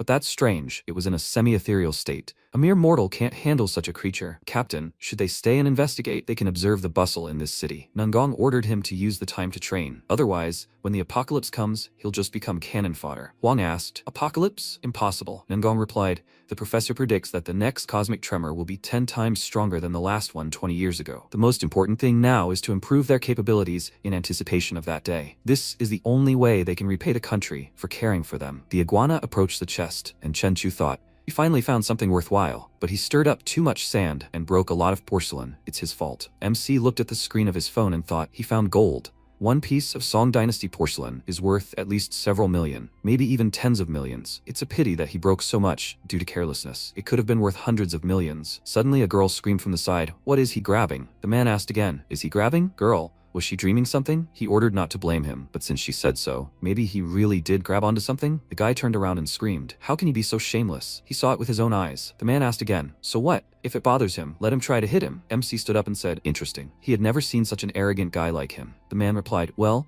he saw it today. Is he unhappy? Well, let him attack. He grinned and said that he was just another youngster who was overwhelmed. All he could do was talk. The MC slammed his fist into his palm and asked, are there surveillance cameras in their establishment? The girl went to the outlet and pulled the cord out. She said with tears in her eyes, oh no, their cameras were broken. Chen Chu grinned, and the man assumed a frightened stance. A moment later, he was already lying on the floor, and the MC was saying, today, someone really wanted to beat him up. How funny. Sometime later in the warehouse, the MC was lying on the bed and thinking, lightning control plus 10 points. Spirit plus 1 point. He thought, a human lifespan doesn't even last a century. It's just a moment. Smiled and replied, okay, boss. She asked, boss, where is he heading now? He replied that he was going to sell something. After a while, the shopkeeper smiled and said, his surname is Gao, and he is the owner of this antique shop. MC asked, Mr. Gao, will he help him determine how much this plate is worth? Mr. Gao offered to discuss it with the two of them upstairs. He looked closely at the plate and thought, it gives off a salty smell of the sea. It looks like it was just fished out. He said, young man, it's not a fake. But it was part of a set, and he only has one piece of it, which significantly lowers the value. Chen Chu replied, yes, it was actually a set. When he found this porcelain bottle, there were many more lying around. Unfortunately, only this one survived. Mr. Gao stood up and said, it's really a pity. If there's only one item, he can only offer 4.5 million. MC reached for the suitcase and said, okay, he'll think about it. Sulen was standing outside drinking coffee. She said, boss, after so many establishments, Mr. Gao looks the most honest. MC asked again, honest? Well, he made the highest offer. Maybe he should just sell it to him? He thought about it, but there was something off in his gaze. He's definitely hiding something. After a while, the man stood with his back to Gao, his hands clasped behind his back. He asked, he says he found some clue on that sunken ship in the living room of a luxury villa. Mr. Gao smiled and asked to look at this porcelain. It has the certification seal they were chasing. Boss, the young man sold him the porcelain. He must know more details. The man ordered to give the information to Fox. He wants to know everything about this guy within half an hour. A few minutes later, a message arrived on Gao's phone, after which he began to read it out. Gao spoke. An ordinary college student who unexpectedly spent 3 million on a luxury car and even went abroad with Li Tianrui continued to work with his supporters. Boss? Du Hong folded his hands together and asked, cooperate? He laughed out loud. Some time ago, Gao asked MC to fill out this form. They need details about him for future deals and auctions. MC replied that he understood. Chen Chu lay on the bed and thought, today's deal went unexpectedly smoothly. He can't shake the feeling that Boss Gao is hiding something. He will hope that nothing strange happens. The next day, MC was riding in the elevator and saying, last night passed without incident. Maybe he was just overthinking it. Okay, he'll just go straight to college and handle things. He thought after absorbing the sea python, his strength, muscle density, and everything else were 50 or 60 times that of a normal human. I wonder if he'll be able to withstand gunshots now. He walked out of the elevator when suddenly a guy standing next to him grabbed him. He said, don't move. He ordered him to be quiet and come with him. After some time, MC was sitting in the minibus and asking, excuse me, but where exactly are they taking him? He didn't remember him ever getting in their way. The guy driving replied, they were taking him to meet someone. He ordered him not to try to do anything. After a while, the man ordered him to move. The guy said, boss, they brought him. A man with a huge cut on his face was sitting at the table and saying, horror, let him see what kind of guy this is. They made him wait all night. The MC adjusted his hair and asked, why are they the only ones here, guys? The guy stood behind him and thought, this guy was so scared. But now he is unexpectedly calm. Something is wrong. His calmness is unnerving. The man stood up and asked, why are they just standing there? He ordered them to grab their guns. The MC struck the man, throwing the gun aside. He caught it, and the thug ordered him to put the gun down. The man screamed, didn't he hear? The boss ordered him to drop the gun. He has one gun, and he has two. And by the way, his gun only has one bullet. Boy, they surrounded him. Chen Chu asked again, guys, they still don't understand anything? They are the ones surrounded by him, and now they need to tell who is behind them? If they are honest, everything will happen quickly for them. He fired towards the boss, and the guy screamed, "Boss, he's out of bullets. Let them grab him." The man fired towards the MC, but he quickly grabbed it with his hand. The bandit asked in fear, "What the hell?" The guy screamed, "Oh my god, he caught a bullet. He's a monster, a monster." MC threw away the bullet and said mockingly, "Now he's so strong." After a while, Chen Chu dealt with the bandits and went outside, where he caught another guy. He ordered them to tell him who sent them here. The guy said in fear, it was the director of the Longhua company, Chong Du-hong. He also has a store on the street. MC took the phone from the bandit's hands and called. He asked, "Du-hong, right? He's Chen Chu. They'll see each other in the evening." Mr. Gao screamed, 20 million, he's greedy. Du-hong looked at his phone screen and ordered everyone to prepare everything. It's worth a couple dozen lives. They'll see if he can handle it himself. After a while, MC was rushing to the meeting and thought his speed reached 120 meters per second. There were guards everywhere at Du-hong's villa, and Gao asked, "Boss, what do you think? Is this idiot scared?" Du-hong replied, "He single-handedly killed 7 armed men. He's stronger than he looks. Well, he has a dozen men with pistols and 2 dozen loyal subordinates. It's time to get to work." Suddenly, the guards heard some noise and tensed. Someone screamed, "They're activating the backup power. The main bolt on the gate is broken. Same with the front door. He's fast." Du-hong gave the order to shoot anyone who enters. I don't care who. At this point, MC had already eliminated many of the guards who were in the corridor. He approached the door and, opening it slightly, an order rang out, "Fire." Chen Chu quickly eliminated the guards and headed towards Du-hong. He stretched his hand out in front of him and screamed in fear, "Awakened. 500 million. MC frowned and replied, "Well, it sounds tempting, but he can't leave the 2 of them after he killed everyone else." He suggested talking about the awakened ones. He'd definitely make them have fun. Du-hong looked at him with fear, then said that in 99, they fought for territory with more than a dozen brothers. A man surrounded by fire descended from the sky, and the city instantly turned into a sea of sparks. The next day, a huge lake appeared in that place. The authorities called it the Lake of the Sunken. MC frowned and thought, the awakened people are so strong. It's so lucky he didn't make a splash back then. Du-hong pointed his pistol at him and ordered him to die. The idiot. Chen Chu knocked the pistol out of his hands and thought, everyone nearby has been destroyed. He's so rich that he's become nothing more than an insect in his eyes. Sometime later, Guan Dai stood in Du-hong's villa, and Guan Qing said that a total of 31 bodies were discovered, one of which belonged to the director of the Longhua company. His Doganda is Chen Chu. He must be involved in the deaths of the people in the Red Forest as well. He folded his arms and thought there was an unexpected turn of events here. The next attack is inevitable. He was going to give it a chance, but he was too angry. He strayed from the straight and narrow path. After a while, MC was sitting in the warehouse on the pier and saying, the chicken was gone, but traces of oil remained. It seems the one who was here yesterday is extraordinary. The system window reported that he received 67 evolution points. Body stats increased by almost 7 points. The iguana attacked the fish and thought, there is something else below. At a level of 1200 meters below the surface, the clone thought, there is an active volcano here. It is getting difficult to overcome the pressure. MC stood in the warehouse on the pier and watched the man who came. He thought, he can't escape. He rushed towards the man and struck, and after said that there is nothing left, he is gone. What kind of power is this? A spatial rift, a path to another world, what else could it be? Suddenly the system window reported a notification. His body is breaking under the force of the tensile energy. Notice, his body is strong enough not to be affected. However, the effect will wear off after 5 hours. After some time, the protagonist noticed that this was another world. He looked at the monster standing in the door. The defective demon corpse quickly rushed into battle. MC clenched his hand into a fist and asked, is this a zombie or some other monster? He struck the enemy in the face with great force. The system window notified that the protagonist had killed the defective demon corpse and received 2 stat points. After some time, Chen Shu exclaimed, this is Tiger Mountain City. This is the city that Du-hong spoke of that sank into the lake at night. So this city wasn't destroyed by humans. It ended up in another world. It's better to go back first because it's dangerous here. At the same time, Xiao, standing on a tree branch, looked at the departing protagonist. She clenched her teeth in fury at the chicken. After some time, MC exclaimed that he would use these 2 points to improve his electrical powers. The phone search says that Tiger Mountain City sank. 180 people are missing, and 30,000 have been displaced. Chen Shu, sitting in a chair, yelled in surprise that more than 30,000 people had disappeared along with the city. If they all became monsters, just imagine how many stat points there are. The protagonist confidently put the phone to his ear and said that it was him. Can Boss Lee help him check where the 30,000 people displaced from Tiger Mountain City are now? 20 years later, Boss Lee replied that he would check tomorrow. The next day, the protagonist ordered a small metal house to be made for him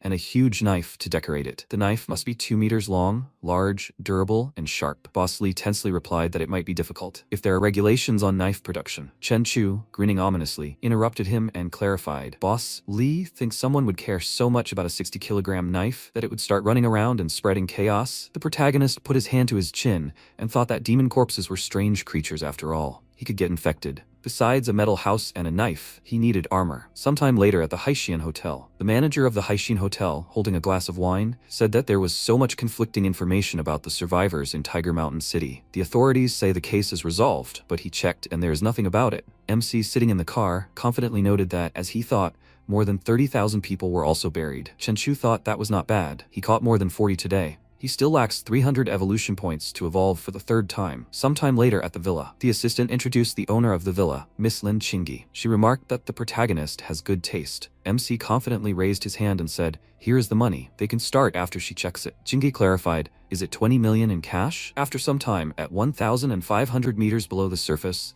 the system window notifies that 29 evolution points have been added. The protagonist has reached the maximum possible points at this stage. Does he want to evolve? MC confidently agreed. A stream of flame engulfed the iguanas. Chen Chu grinned confidently, looking at his hand shrouded in fire. He thought he could hear ants rolling food hundreds of meters away. 300 meters away, a patrolman was complaining about his own life. The protagonist's strength and speed have doubled, but he is as agile as ever. MC has ascended to the earth level. His strength is 1,000, and his spirit has reached 200. The system window notifies that his talent is an affinity with the water element, electric fire breathing, and control of thunder and lightning. Chen Chu looked at the system window in surprise and wondered, could it really be electric fire breathing? It's probably because he ate all the mutated tigerfish. He's 40 meters long. Now the protagonist isn't just a huge lizard, but a Godzilla. Inside, MC is too weak. His electric fire is average in strength. There's a large creature below. Once he eats it, he'll be able to smash an aircraft carrier in half in one piece. The iguana opened the enemy's mouth with its paws. Chen Chu thought he was very strong. This tigerfish gave him over 2,000 evolution points and a lot of fire energy. This cave must be its territory. The iguana headed towards the huge skull. The protagonist thought it caused him a fear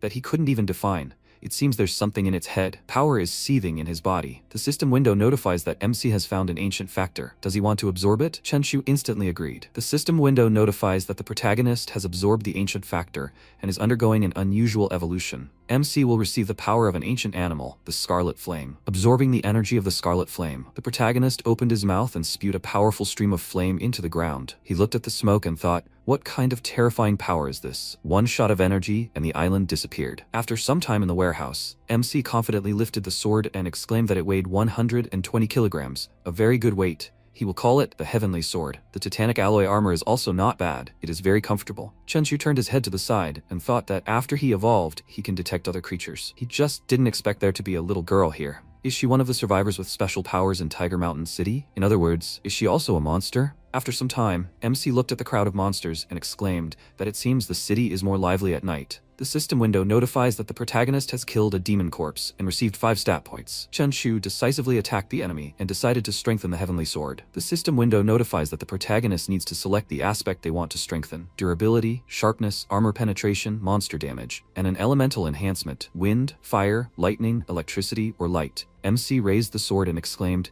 3 points for durability and 2 for sharpness. The monster's body disintegrated in dark smoke. Chen Chu turned his head to the side and noted how fast it was. He said that 5 points were needed to enhance armor reflection and the remaining points to increase sword sharpness. The protagonist turned his head to the side and noticed the monsters. He struck them with lightning speed with his sword. The system window notifies that MC has killed the corpses of second-level demons and received 12 attribute points. Chen Chu confidently landed on the ground. He noticed the monster preparing to attack. The protagonist thought the enemy was big. It wasn't for nothing that he gained weight and those points. Their fists instantly touched, creating a flash. MC knelt down and thought the enemy was as strong as him, but too slow, so it was uninteresting. Chen Chu jumped up and swung his sword, striking the monster. The system window notified that the protagonist had killed the corpse of a level 5 armored demon and received 100 attribute points. MC unlocked the demon's armor piece.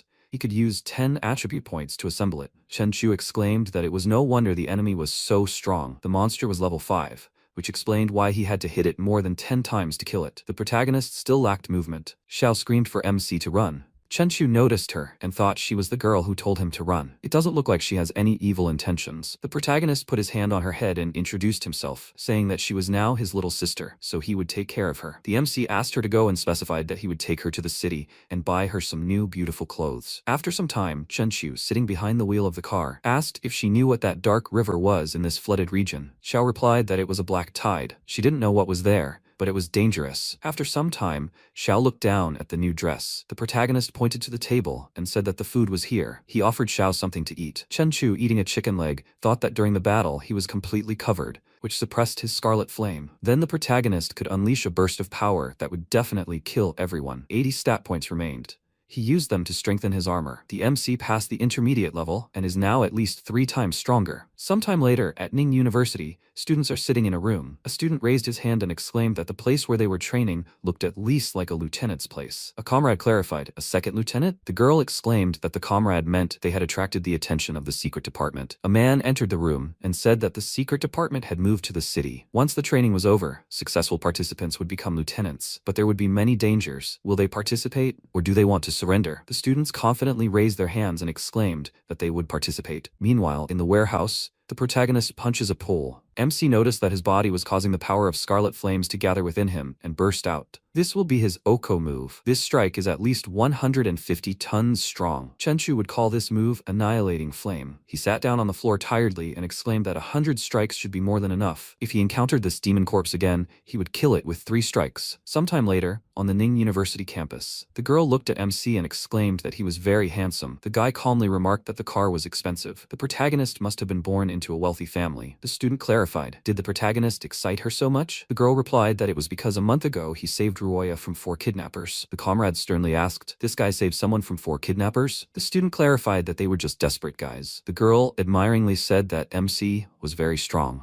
At the same time, Chen Chu is sitting on a bench with Xiao. The protagonist subconsciously thought that this is a yacht filled with bandits from the country of Kangaroo. That's why it is so small. It seems like a good place to test his strength. The yacht workers yelled that the sonar detected a large, rapidly approaching life form 100 meters below. "It's coming this way and fast. Oh no, it's going to crash into them." The yacht shook, and a worker exclaimed in fear that 2 cabins at the stern of the ship were damaged and leaking water. The captain ordered to close the valves and stop the water inflow. "We need to turn on multi-beam bathymetry, set a destination, and survey the surrounding area." The assistant looked at the monitor and yelled that this huge creature was about 40 meters long. "It's even bigger than a whale." The captain asked how something could be so big. "Even a blue whale is only 30 meters long." He ordered to close the rear hatches and swim in. The assistant said that the water inflow had stopped. "It's still attacking." The captain ordered to fire torpedoes. "We need to turn on the turbines to maximum power and surface as quickly as possible." The protagonist, floating in the water, looked at the yacht and thought it was moving. It reached a speed of 200 kilometers per hour. The torpedoes won't be able to hit. The show is just beginning. The yacht swam rapidly, and MC grabbed it with his paws. A powerful explosion thundered. Chen Chu thought that their explosions were not a good sign after all. If he gets hit, he will definitely be injured. It looks like he needs to become even stronger. Sometime later at the party, the boy exclaimed with admiration that this new girl is one of the 4 new students. She dances as dexterously as a bird. The protagonist wondered in surprise, "Is it her?" Xiao happily said that she was very beautiful. Qian lifted her dress with her hand after finishing her performance. The president, Wei Wei, holding a bouquet of flowers, said that he fell in love with her at first sight. He asked Qian to be his girlfriend. The audience screamed, "What is he talking about? If the president is free, he must leave the stage. Such behavior is too old." Qian sheepishly replied that her audience would not allow her to agree. She doesn't like Wei anyway. After some time, Qian looked at the protagonist and asked if he still remembered her. Last month, the MC called the police and saved a girl under spirit joy powder. Chen Chu replied that he thought he remembered. "What happened?" Qian smiled sheepishly. The protagonist scratched his head and clarified that if nothing happened, he would go. He said goodbye to her. Qian looked away and exclaimed that this car is at least 2 million,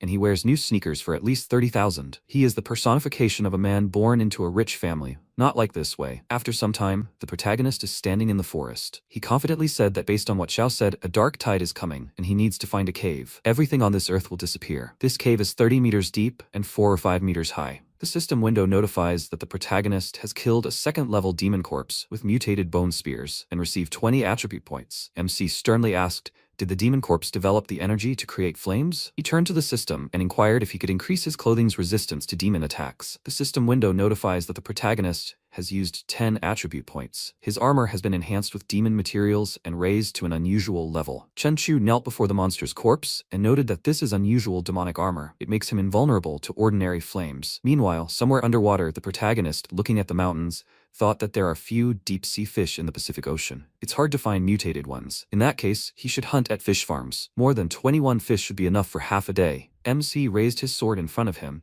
and after blocking the blow, thought it was very fast, faster than the speed of sound. The monster leaped toward the protagonist and yelled that it was fresh meat. Chen Chu thought this demon corpse was unexpectedly skilled with a sword. When the opponent holds the blade, his hand trembled twice, changing the sword's trajectory. The protagonist decisively exclaimed that he got it. It was time to end this. He rushed toward the opponent with great speed, cutting through the air. The eye of the creature on the monster's chest sparkled. The creature puffed out its cheeks and spewed a stream of flame from its mouth. Chen Chu raised his sword and used destroying fire. The creature in the monster's chest was terrified. The protagonist quickly jumped up and slashed the opponent with the weapon. The system window notified that MC had killed the burning corpse of a level 5 demon and received 100 attribute points. The core element of thermonuclear fusion was discovered. Chen Chu can spend 10 attribute points to obtain it. The protagonist calmly slung the sword over his shoulder and agreed to receive it. The system window notified that MC's weapon, the Heavenly Sword, had been enhanced with demonic materials. It had been elevated to an extraordinary level. Chen Chu swung his sword, creating fiery lightning. He happily noted that he could combine the power of fire and lightning to create energy bolts from the sword. Sometime later, on the other side of the city, the protagonist, sitting among the leaves, looked at the monster. He wondered, a demon corpse mutated to look like a spider? The forest was so quiet that it looked ominous. First, he'll return. Sometime later, in the warehouse, Xiao said she would close the door for her elder brother. MC was greatly surprised and wondered, Xiao could close the formless door? This meant it had power over space and was more mysterious than he thought. It also worked when closed. At least the remaining demon corpses wouldn't crawl out while he was gone. The system window notifies that an opportunity to improve the warehouse space has been detected. 10 attribute points equal 1 square meter. The protagonist must confirm if he wants to do this. MC instantly agreed. He picked up the sword and said that this was exactly what he needed. He was about to complain that carrying it everywhere was becoming inconvenient. And then the program gave him space in the warehouse. MC took control of the gecko and thought that in just 3 hours, its body had grown 5 or 6 meters, and Chen Chu received more than 500 evolution points. The fish raised by humans tasted very good, as he expected. The guy shone a flashlight on the fish that surfaced from the ocean and turned to Shan Tianjun. He asked his comrade to look at it, and asked what happened to the tuna. Shan remarked that it was strange, because there was enough oxygen. The guy noticed blood near the tuna and yelled that something had happened to the fish. A huge iguana tail pierced the yacht, and the people flew up and screamed. Sometime later, at the villa, Chen Chu noticed that he had over 100 attribute points left. He needed to increase something. The system window notified that the protagonist had used 40 points and increased his chi sense. 400 experience points were added. The protagonist had surpassed the intermediate level. MC had used 60 attribute points and increased his striking power. 600 experience points were added. Chen Chu had surpassed the lunar step. The protagonist closed his eyes and thought that his chi sense had increased from 100 meters to 500, and the lunar step allows him to remain in the air for a while. Sometime later, on the news, the anchor said that a strange black fog had appeared in the city. It covered hundreds of kilometers of the city and had already caused the disappearance of more than 50 people. MC tensed up and thought that it looked like a black tide in Tiger Mountain City. It seemed that peace in the world would no longer exist. Sometime later, at sea on Aodin Island,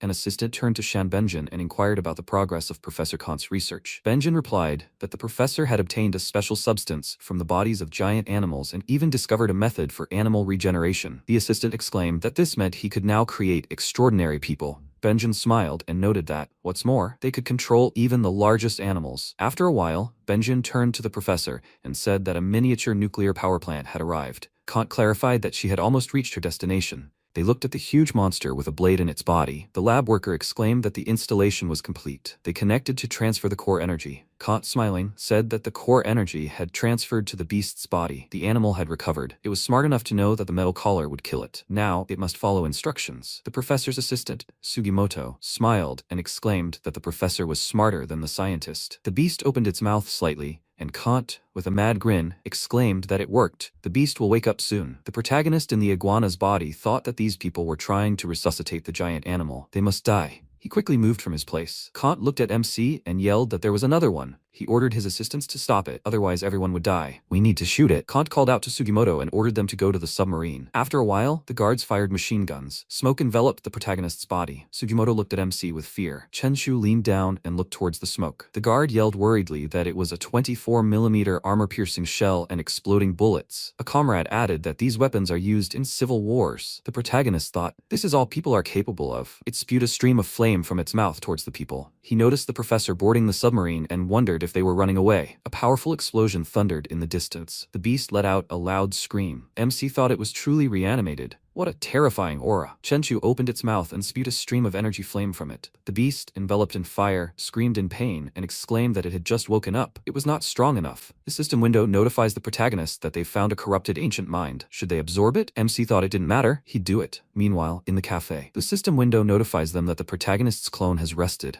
5 evolution points have been added, and their power has increased by 0.5. MC, sitting on the couch, wondered if he could get stronger from resting after absorbing this corrupted mind. Xiao, happily eating a sandwich, exclaimed that it was delicious. A message arrived on the protagonist's phone. Situ wrote, "Is the protagonist free tomorrow? Maybe they could grab a bite together." Chenchu agreed and wrote that he'd pick her up at 11. Sometime later, inside the teleportation door, the protagonist, dodging enemy attacks, thought that 3 swords could cut even a tank into rubble. The system window notifies them that they've killed the corpse of a level 4 demon and received 50 attribute points. Chenchu let out a sigh of relief and said he thought the enemy was at least level 5. The protagonist sensed ultrasounds and thought he sensed them. The worm monster attacked him. MC thought it damaged his extraordinary defense. 50 attribute points to strengthen his armor. The monster rose and looked at the explosion. Chenchu swiftly attacked the shield. He thought he created a wall of energy. The protagonist killed the corpse of a level 5 demon and gained 200 attribute points. MC confidently stood on the ground and used 100 points to improve his chi sense, 10 points to improve his scarlet flame. Chenchu noticed that the temperature of his flame had increased from 3,000 degrees to 10,000. His attack range had also increased to 30 meters. He could even kill a dragonfly with a blow. The system window notified that the external aura had 6,200 experience points. Aura perception had 50 experience points. Protagonist, sitting on the couch, said that the external aura increases his power. He received explosive flame as a close-range strike, scarlet flame, long range, and also chi sense, various demonic weapons, and demon-repelling armor. Now he needs to practice his destructive strike, heavenly leap, and control of electricity and lightning. The next day, people are sitting on the roof of the building. They asked, "Isn't that the school beauty C2? It seems even she can't resist the urge. When did the atmosphere at Ning University become so bad?" C2, leaning against a car, asked, "What are they going to do? Everything will be for her." The protagonist suggested seafood. After some time in the restaurant, MC, looking at the menu, asked for 2 wild flower dragons and 4,000. C2 tensed up and thought that this was more than 70,000. She was only counting on 10,000. This is more than her payment for 3 months of accommodation and allowance. She raised her hand and said that she only took 10,000. Could the gentleman lend her some? C2 will pay it back later. Chenchu replied that it was not necessary. He closed the account, so she should enjoy the food. Situ smiled and asked, "Did the gentleman open a seafood company?" She heard that the protagonist doesn't often go to school. It's probably because he's so busy with work. Businessmen have such an aura. MC replied that not really. He didn't go to school because he was killing monsters and leveling up. He didn't have time to manage the company. Situ leaned over and clarified, "Was this in the game?" She smiled and thought about what a huge crab it was. Chenchu tensed up and looked away, thinking that if the apocalypse came, he didn't think he'd ever be able to enjoy such food. After a while, in an expensive shop, C2 sheepishly thought that he said that after eating, he would like to go shopping, but she didn't expect the protagonist to go there. 80,000 for food, and after that, another 23,000 spent on clothes. C2 won't be able to buy even his button with 2 months' allowance. MC took her hand and offered to go buy clothes for her. C2 tensed and thought he grabbed her hand. Does he think it's easy with her? After some time, Chenchu handed over the card and said he'll take it all. The seller smiled tensely and thought it was the protagonist. The girl he came with before was very nice, but he found someone even more beautiful in less than a month. Situ happily picked up the bag and thought that MC bought her $30,000 worth of clothes. And this was only their first meeting. Is this really what they call wasting money? Chenchu isn't going to take her to the hotel. What should she do? At the same time, in the hall nearby, the demon looked at the people and they screamed in fear. The protagonist closed his eyes and felt it. He turned his head to the side and clarified that he needed to take care of urgent business. Now MC will send her back to school. Situ was surprised and thought, what does this mean? He has no intentions. Or does he want them to slowly get closer? She must be imagining things. Chenchu tensed up and thought that a rupture in space occurred nearby. Something is definitely wrong. A little later in the hall, the protagonist thought this was the real world, but the poisonous aura still appeared. The monster irritably noticed that MC saw it. It jumped towards the protagonist with fury and yelled for MC to die. Chenchu dealt a powerful blow to the monster. The system window notifies that the protagonist has killed a low-level poisoned monster and received 5 attribute points. MC thought that the enemy was simply poisoned, not demonic like that dark elf. After a while, the bureau captain crossed his arms and said that he wanted to use this poisoned monster to see if his hard work paid off. It turns out that someone killed it before him. The girl noted that it seemed to be a very powerful creature, controlling fire. When did someone capable of controlling fire appear in the city? At the same time, on the news, The anchor said that a large number of spatial rifts appeared today in their world. Unfortunately, it looks like the apocalypse is coming. MC noted that this means the apocalypse of 1999 is coming. Over the past 20 years, more than 500 cities have perished on the battlefield. They paid with their own blood for 20 years of peace. They have entered an era belonging to ordinary people. Any person can become special. Chenchu looked at the phone and thought that he sent this to his grandfather, but it was still not enough. The protagonist must report to the city's special department if he wants more information. In his subconscious, a huge monster attacked the iguana. MC thought that it could make heavy water from seawater, and yet it was useless. He emitted a stream of mana and pierced the monster's head. The protagonist thought that once he ate this giant whale, he would receive at least 10,000 evolution points. Sometime later, in the recreation area of the city's special administration building, a student looking at his phone said that whoever killed that poisoned monster yesterday was good, better than any of them. Hao, lying on the couch, agreed and added that it must be an ordinary awakened citizen. Sichu wondered if it could be him. Even now, she doesn't think she could do what the protagonist did that day. The captain opened the door and said that someone registered an evolved human during the day. Do they want to see it? The students resolutely raised their hands and agreed. After a while, MC confidently clenched his fists. The girl pointed at him and exclaimed that it was the guy who drove up to the school in a really nice car. Sichu exclaimed embarrassedly that it was him. The captain tensed up and thought it was MC. He put his hand on the pole and said that registering the evolution means Chenchu will pass the test. It will determine the protagonist's strength and speed. MC replied that it was no problem. The captain clarified that they use this. It can reflect up to 15,000 kilograms of force. He asked Chenchu to hit with all his might when he said so. Hao asked Zongwen how strong he thought the protagonist was. How many stars? Zongwen replied that MC killed a poisoned monster last night, so he was definitely stronger than them. Maybe 3 stars? Hao said that this meant he had 5,000 kilograms of force in one blow. Zongwen noted that the protagonist seemed quite confident in passing the test. Lin asked, "What's so strange? Their captain had evolved to 5 stars and he only had 10,000. A loud explosion immediately followed. The scoreboard showed the result, 12,186 kilograms. The students shouted that the MC really did have 5 stars, even more. Chenchu thought he had hit too hard. The captain sternly announced that the protagonist had reached the 5-star standard. The MC could earn 50,000 yuan from the city's special administration every month. If Chenchu wanted to join them, he would earn much more. They would promote the protagonist to vice chief, and the MC would receive a title. Does that sound good? Chenchu disagreed and thanked him. He clarified that he always played alone. The captain asked if the MC had killed the poisoned monster yesterday. Chenchu calmly confirmed it. The captain inquired if the protagonist still had the fire ability. MC has great strength, like the awakened ones he saw recently. With Chenchu's talent, he could be taken as a disciple by the god of fighting, Jiang, if the protagonist joins the management. MC thought that people also saw this as the end of possibilities. No, his huge lizard must remain a secret, and he has other ways to become stronger. Chenchu raised his hand and, disagreeing, replied that he appreciated the captain's proposal. After a while, a notification from the special department of City N arrived on his phone. The message said that they congratulated the first registered evolved person in City N, Chenchu, a 21-year-old man with 5 evolution stars, extraordinary strength, and bloody fire. The comment said that other places have a maximum of 3 stars, and City N is the best. This is the male god Chenchu from their school. Tianrui put the phone to his ear and asked, "Is it really true that the protagonist has evolved to 5 stars and is in first place?" He asked MC to take care of him. At the same time, Chenchu, sitting on the couch, agreed with him and laughed. The protagonist placed the phone on the table and thought that even classmates he hadn't seen in years had called to congratulate him. Too many calls. So this is what it's like to be a god among humans? After eating the giant whale, the lizard had grown 90 meters long. His strength had grown to 1,800 points. MC's physical strength had also increased from 29 to 70 tons. Chenchu smiled and exclaimed that with his coating, he could even withstand an armor-piercing shell. Compared to other evolved beings, he was at least level 7 or 8. 7 stars should be the highest level an awakened being can reach, and there was still a noticeable gap between these 10th level battle gods. The protagonist sent streams of lightning from his hand and thought that in a peaceful world,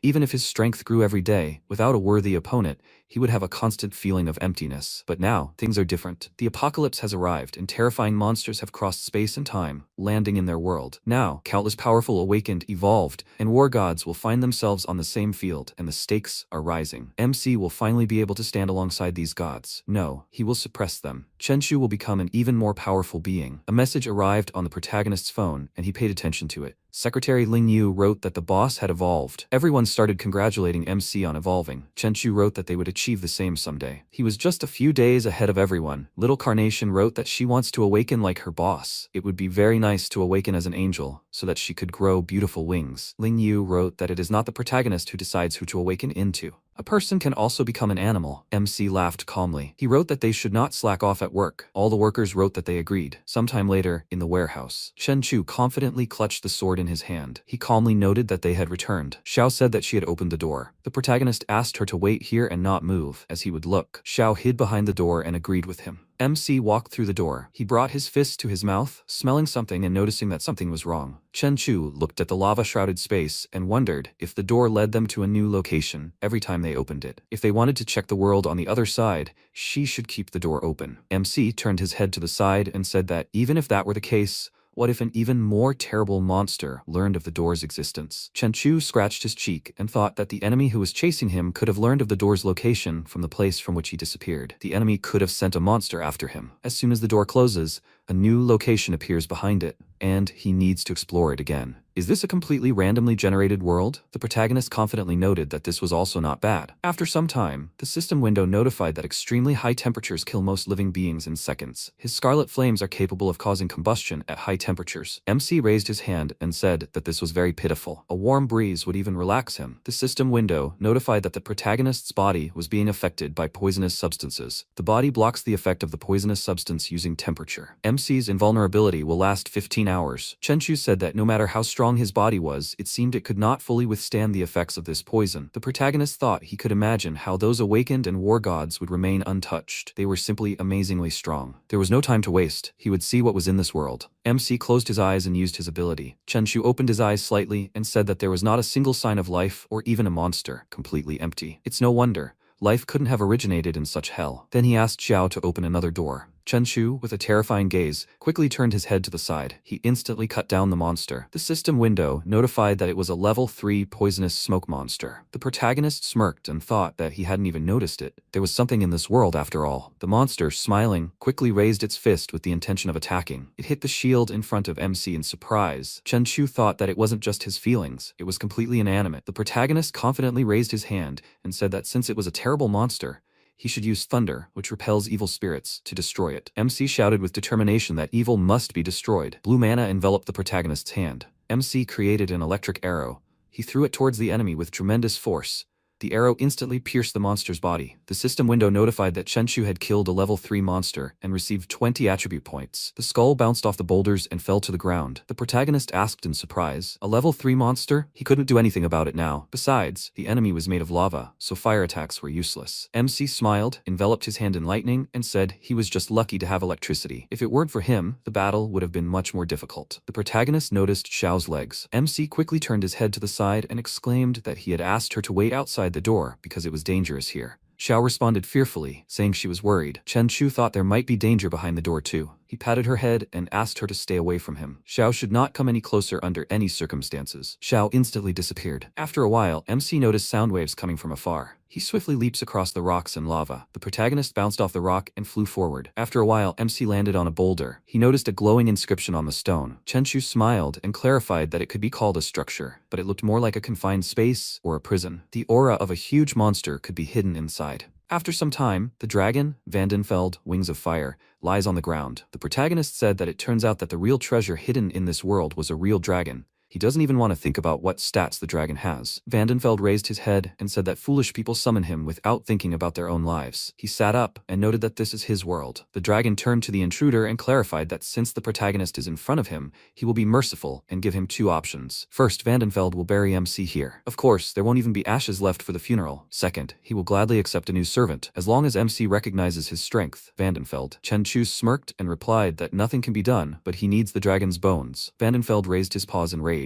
Many monsters crawled out of the lava. The protagonist noticed them and said he thought the poisoned monsters were surprising. How stupid of him. MC decisively asked who agreed to become the dragon's servants and turned into these monsters. Vandenfeld ordered the monsters to kill MC and throw his corpse into the lava river. The monsters leaped toward the protagonist with the intention of attacking. Chen Chu froze, noticing them. He moved with lightning speed, leaving behind a stream of lightning. The protagonist quickly attacked the enemies. The monsters exploded, leaving bright flashes in the sky. Vandenfeld asked, "What's wrong? Have his servants really disappeared?" Chen Chu confidently said that now he thought the black dragon was an interesting pet. The protagonist turned his head to the side and asked, "How about becoming his servant instead?" The dragon screamed, "Idiot!" Fiery attacks aimed at the protagonist. He adjusted his grip on the sword using zoom and fusion. He then swung his sword and, looking at the dragon, kicked off the ground before charging, wounding the dragon's neck. In response, the demon screamed that it would send him to hell. He concentrated fire in his mouth and then screamed, "Dragon's hellfire!" He opened his mouth, releasing a fiery attack. The protagonist used a body of scarlet fire, a barrier forming around him, protecting him from the flames. He asked, "Is that all?" The dragon repeated the fiery attack again and screamed for him to burn to ashes by the lava. No one in this world could withstand even a second of his hellfire. MC, emerging from the resulting smoke,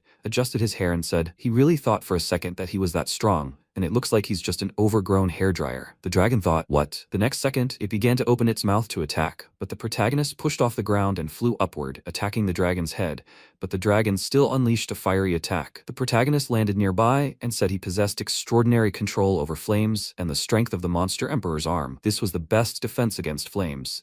He could simply ignore its heat. The dragon said he was immune to its fire. He sighed, then added, "That's interesting." Then he pointed his head at it and shouted, "See if you can withstand a blow from its teeth." With these words, it opened its mouth wide, bearing sharp fangs and trying to grab the protagonist, but he pushed off the ground and, flipping in midair, jumped onto the dragon's neck, then thrust his sword in and ran forward, stabbing it along the length of his path. After that, he swung his sword again and, landing on the ground nearby, said, "No wonder they call it fiery wings. It can change color to red." The next second, the silhouette of a dragon appeared behind him, and it said, "Resistance is futile. Its moves are known." He learned one small move from it, bloody explosion. At that moment, his body was covered in fiery patterns, and the dragon shouted, "How dare he steal his moves? He must die." The next second, MC swung his sword and then decapitated the dragon. The system reported that he had killed a level 5 demon dragon and received 1,000 attribute points. He said, "Game over. Trash." At that moment, Xiaoxi appeared and, crouching on the rocks near the dragon's head, said, "Chu strong, fire dragon is dead." The protagonist spread his arms and said, "So this is the effect of his 4,000 attribute points in physical strength." He was frighteningly strong, but he'd only used 10% of his chi, and naturally, recovery could cover it. He'd call this form a Type 1 bloodburst. He then walked over to the severed head and thought,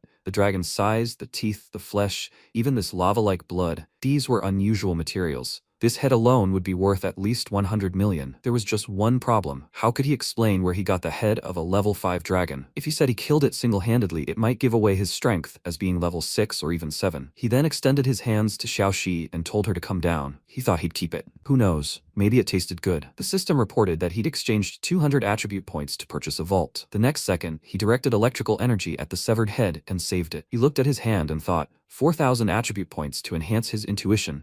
He should be able to see between the lines. The system reported, his intuition has been successfully enhanced. He has gained high-level intuition. Monsters' auras cannot be hidden from him. Inanimate objects can also be detected. He thought, 4,000 attribute points to enhance his armor's intimidation. The system reported, his armor's intimidation has been successfully enhanced. He looked at his body, from which the energy emanated, and thought, has he awakened the royal intimidation? It is said that it can make a person tremble with fear, and even the slightest glance can render a person helpless. Then the energy disappeared, and he said, it might be useful for harvesting fish. Meanwhile, the fishing boat of Country R. The fishermen shouted joyfully, there's a bite. We need to pull. They pulled the net with the caught fish onto the shore. One of them said, so strange. Why so few? The man folded his arms across his chest and asked, what difference does it make? Alive. Thanks for that. Then, one of the fishermen pointed forward and told them to look at what it was. A bulge appeared in the water, and then it was covered in lightning. The next second, lightning struck that spot, and the fish in the water began to fall from the sky. The fisherman joyfully raised his hands and shouted, fish, so many fish. He had never seen so many fish in his life. At that moment, the dragon closed its mouth, deep in the sea. MC thought, the royal intimidation made the iguana's suppression even stronger. Nothing can move surrounded by this. And then he concentrated energy in his legs and said, he can fly when using fire and electricity at the same time. He thought, people have always strived for the heavens. As long as he combines the power of fire and electricity, he can be free from gravity. With these thoughts, he pushed off the ground and flew swiftly into the sky. As he approached the city,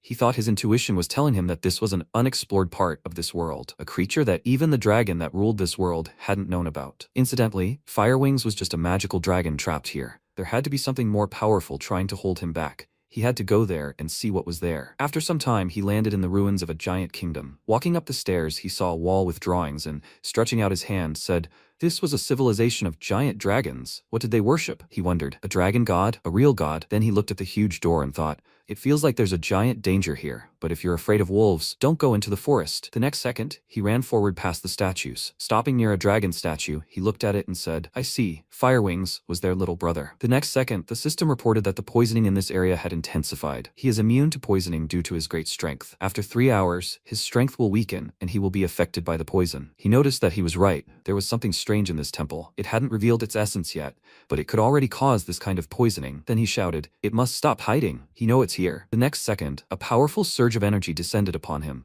and the protagonist abruptly stepped back. A four-armed demon stood before him. The monster then pointed its hand at him and said, Eternity. The protagonist was horrified, then held his sword in front of him, dispelling the enemy's attack. He wondered if this exalted could be level 6. No, he must be a level 7 demon. Then, the demon told him to bow down and surrender. The ground beneath the protagonist's feet cracked. He asked, does it want him to kneel? He wanted to die? Then he threw his head back and screamed loudly, enveloping his body in a powerful aura. The next second, his body transformed again, and he declared that he would die for this. The demon looked at him and said, Blood explosion, first form. He aimed sharp shards of stone straight at the protagonist, who, swinging his sword, cut them into small pieces. The next second, he swung his sword again, severing a part of the demon. But then the creature appeared behind him and placed its fingers on the back of his head. He called it Disgusting Ant. The next second, a powerful explosion erupted at the site of the battle, and clouds of smoke filled the area. The demon looked forward in surprise, and MC, covered in flames, shouted that he would end this. The demon began concentrating energy in his hands, and then aimed huge stones at the protagonist, but he easily cut them apart,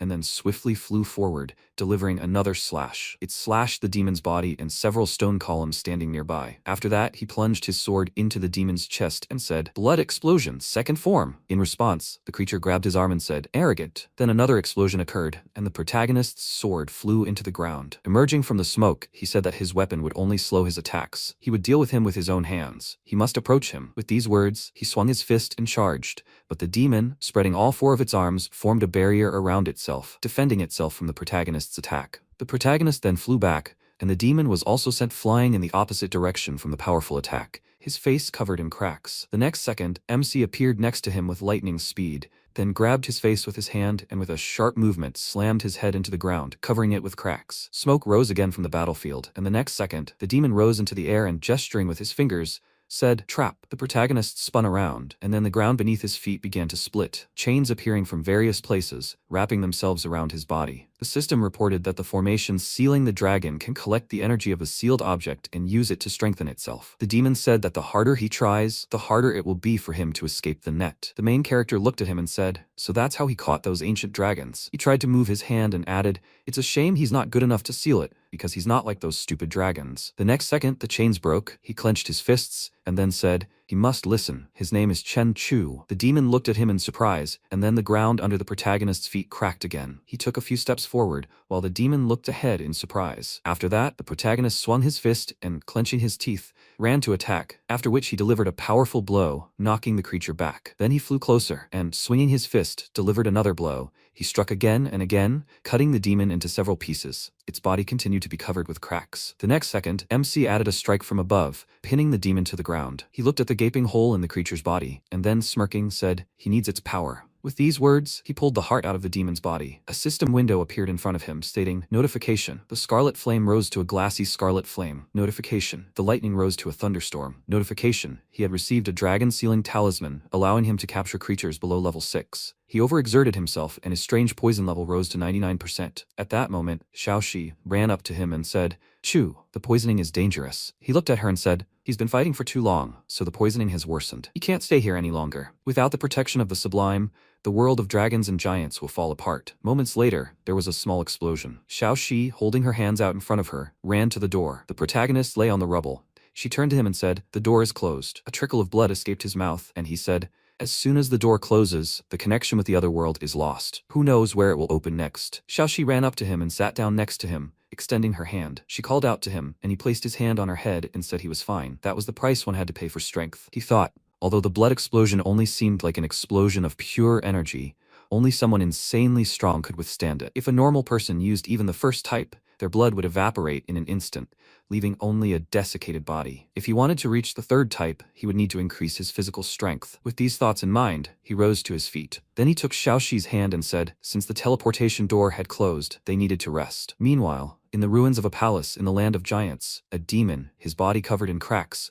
lay on the ground, and the next second began to rise to his feet. He looked at his bloody hand, then spread his arms out to the sides. At that moment, Seth transmitted over the intercom, at 35 degrees north, 1200 kilometers from here, a group of poisoned level 5 monsters. He's requesting artillery support. At that moment, several demons burst from the ground, bearing sharp fangs. This was happening somewhere in the city. Missiles were flying straight at the monsters. Seth, holding the microphone in his hand, said, 6 minutes left until the second wave of shots. He hoped this bunch of monsters wouldn't escape. Tyler looked ahead and said, he should relax. They're eating their own corpses and haven't moved from their spot. He replied that he wanted to know their poison percentage. Then he looked at Mark and called him over. He was looking at the system window and said, 15.5. They need to hold out for another 8 hours. Seth said, that will be enough to drag everything back. Tyler flexed his hand and said, the bodies of 7 level 5 monsters will cost a pretty penny. Even if they're wounded, they're worth a lot. Mark added that they'll need the money to increase their range. If there are 3 of them left, he'll be happy. Seth said, as they say in Country Z,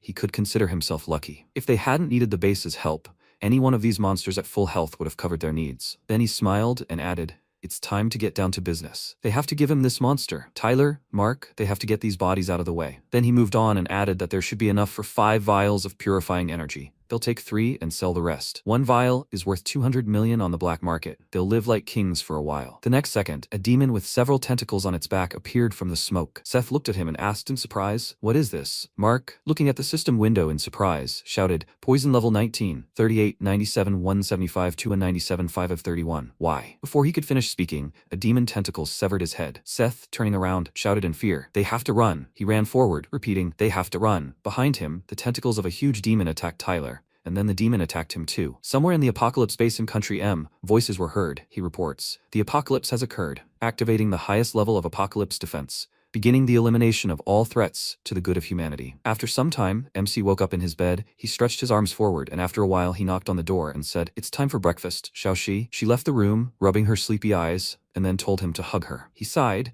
then squatted down to hug her. He asked, what should he do with her? Then he heard the doorbell ring, and Huang Fujian was standing at his door, holding a delivery bag. On her back was the inscription, quick takeaway to satisfy his hunger. She said, Mr. Chen, delivery. He opened the door, holding Xiaoxi in his arms. She handed him the bag and said hello. He looked at her bike and said that it was the first time he'd seen a delivery girl so early, and on a $100,000 motorcycle no less. She leaned over and said that she too had never seen anyone living in an expensive residence ordering delivery every day, especially with a child. He said, lady, she knows him too well. After that, he used his energy, and she dropped the bag from her hands and frightened, said, no, he's from City N, the first evolved human of the new generation, Chen Chu. She blushed with embarrassment and added, she finally saw him with her own eyes. Finally, he thought, this girl. Then he noticed that this was strange. What was she getting at? She, unzipping her suit, breathing heavily, said, well, of course, she's here to stalk him. He asked in surprise, what? She turned around and said that she wanted to stalk him. Turning around, she added he should remember her name. Huang Fujian. She lives next door. Well, they'll see each other after the next order. She got on the motorcycle and rode on, shouting at him not to forget to leave a good review. He remained silent and then wondered if he had somehow opened the door incorrectly today. At that moment, Tianri approached him and said, good morning. The protagonist, looking at him, asked, brother, what is he doing here? He smiled and replied,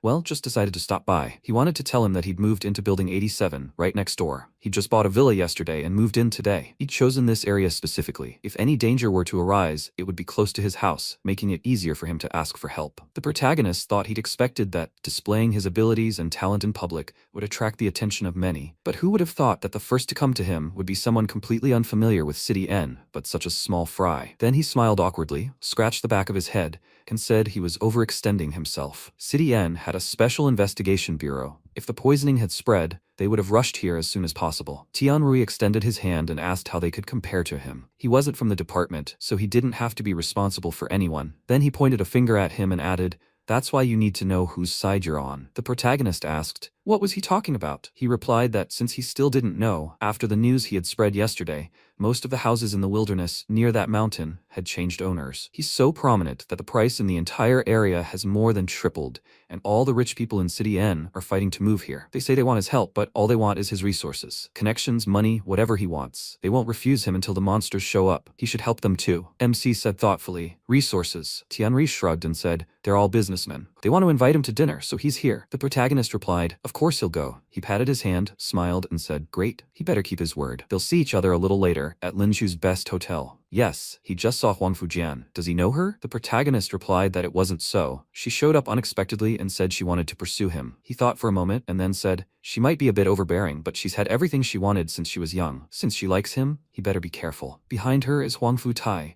the richest man in City N. A notification came through on the phone. Breaking news about sending peace.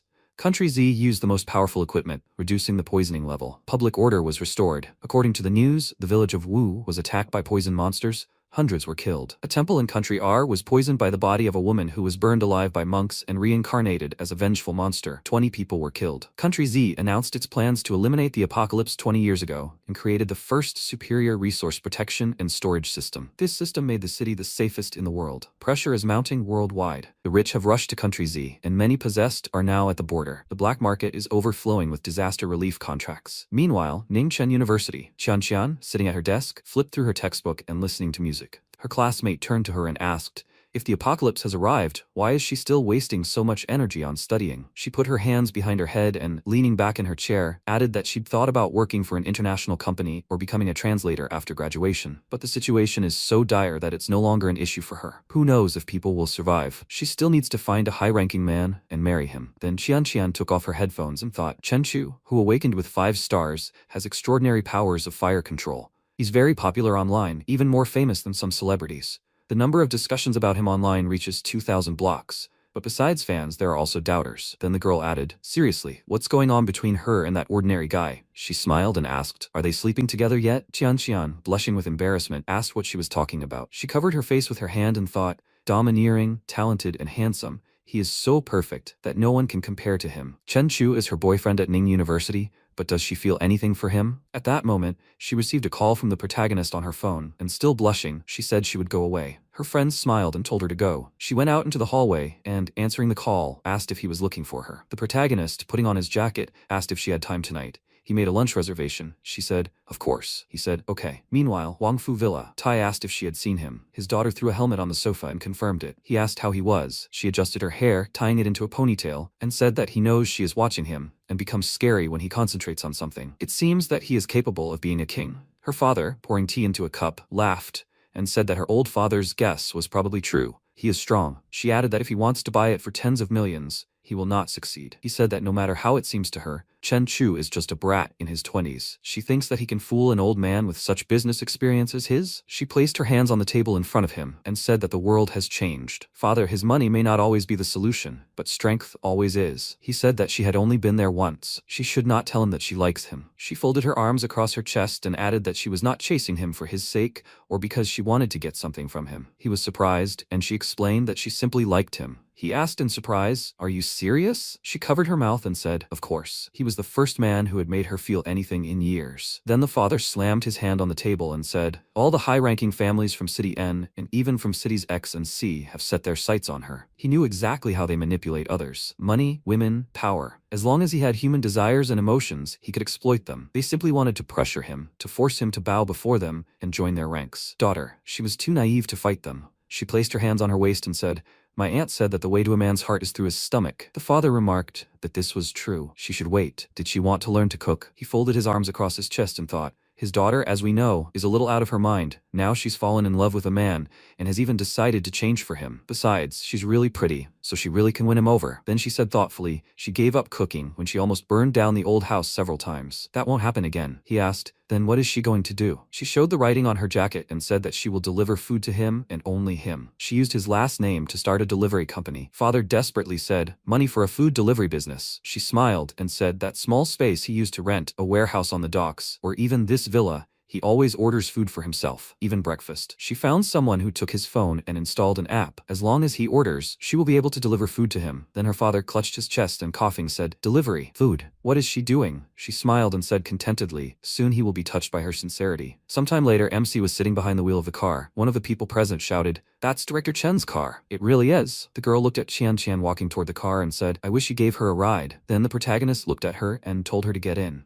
She walked up to the car and, smiling, said, "Of course." Zongwen looked at the car and said, "They're trash compared to them." Pan Hao looked at him and said, "Headmaster, he lets other people's ambitions ruin his own, meaning they've all evolved, so he's confident they'll catch up. He just happened to break past 5 stars first." He then spread his arms wide and added, "Judging by what the department head said, the 3 of them are the best of the best, selected from among 1,000,000 people in City N. An outsider like Chen Chu was just lucky." He then looked at Penguin and asked, "Is he right?" He replied that it was true. They were just as talented as he was, absolutely the same. He blushed with embarrassment and said, "This girl is very pretty." Pan Hao hit him on the head and shouted at him to stay focused. Gritting his teeth, he added, "As long as Chen Chu acts arrogant, the girls will only look at him. The most important thing now is to become stronger." He replied, "He means they shouldn't tell Rin Roya what they just saw. Chen Chu was with someone else right now." Pan Hao put his hand on his shoulder and said that he knew he liked Roya, but she liked Chu.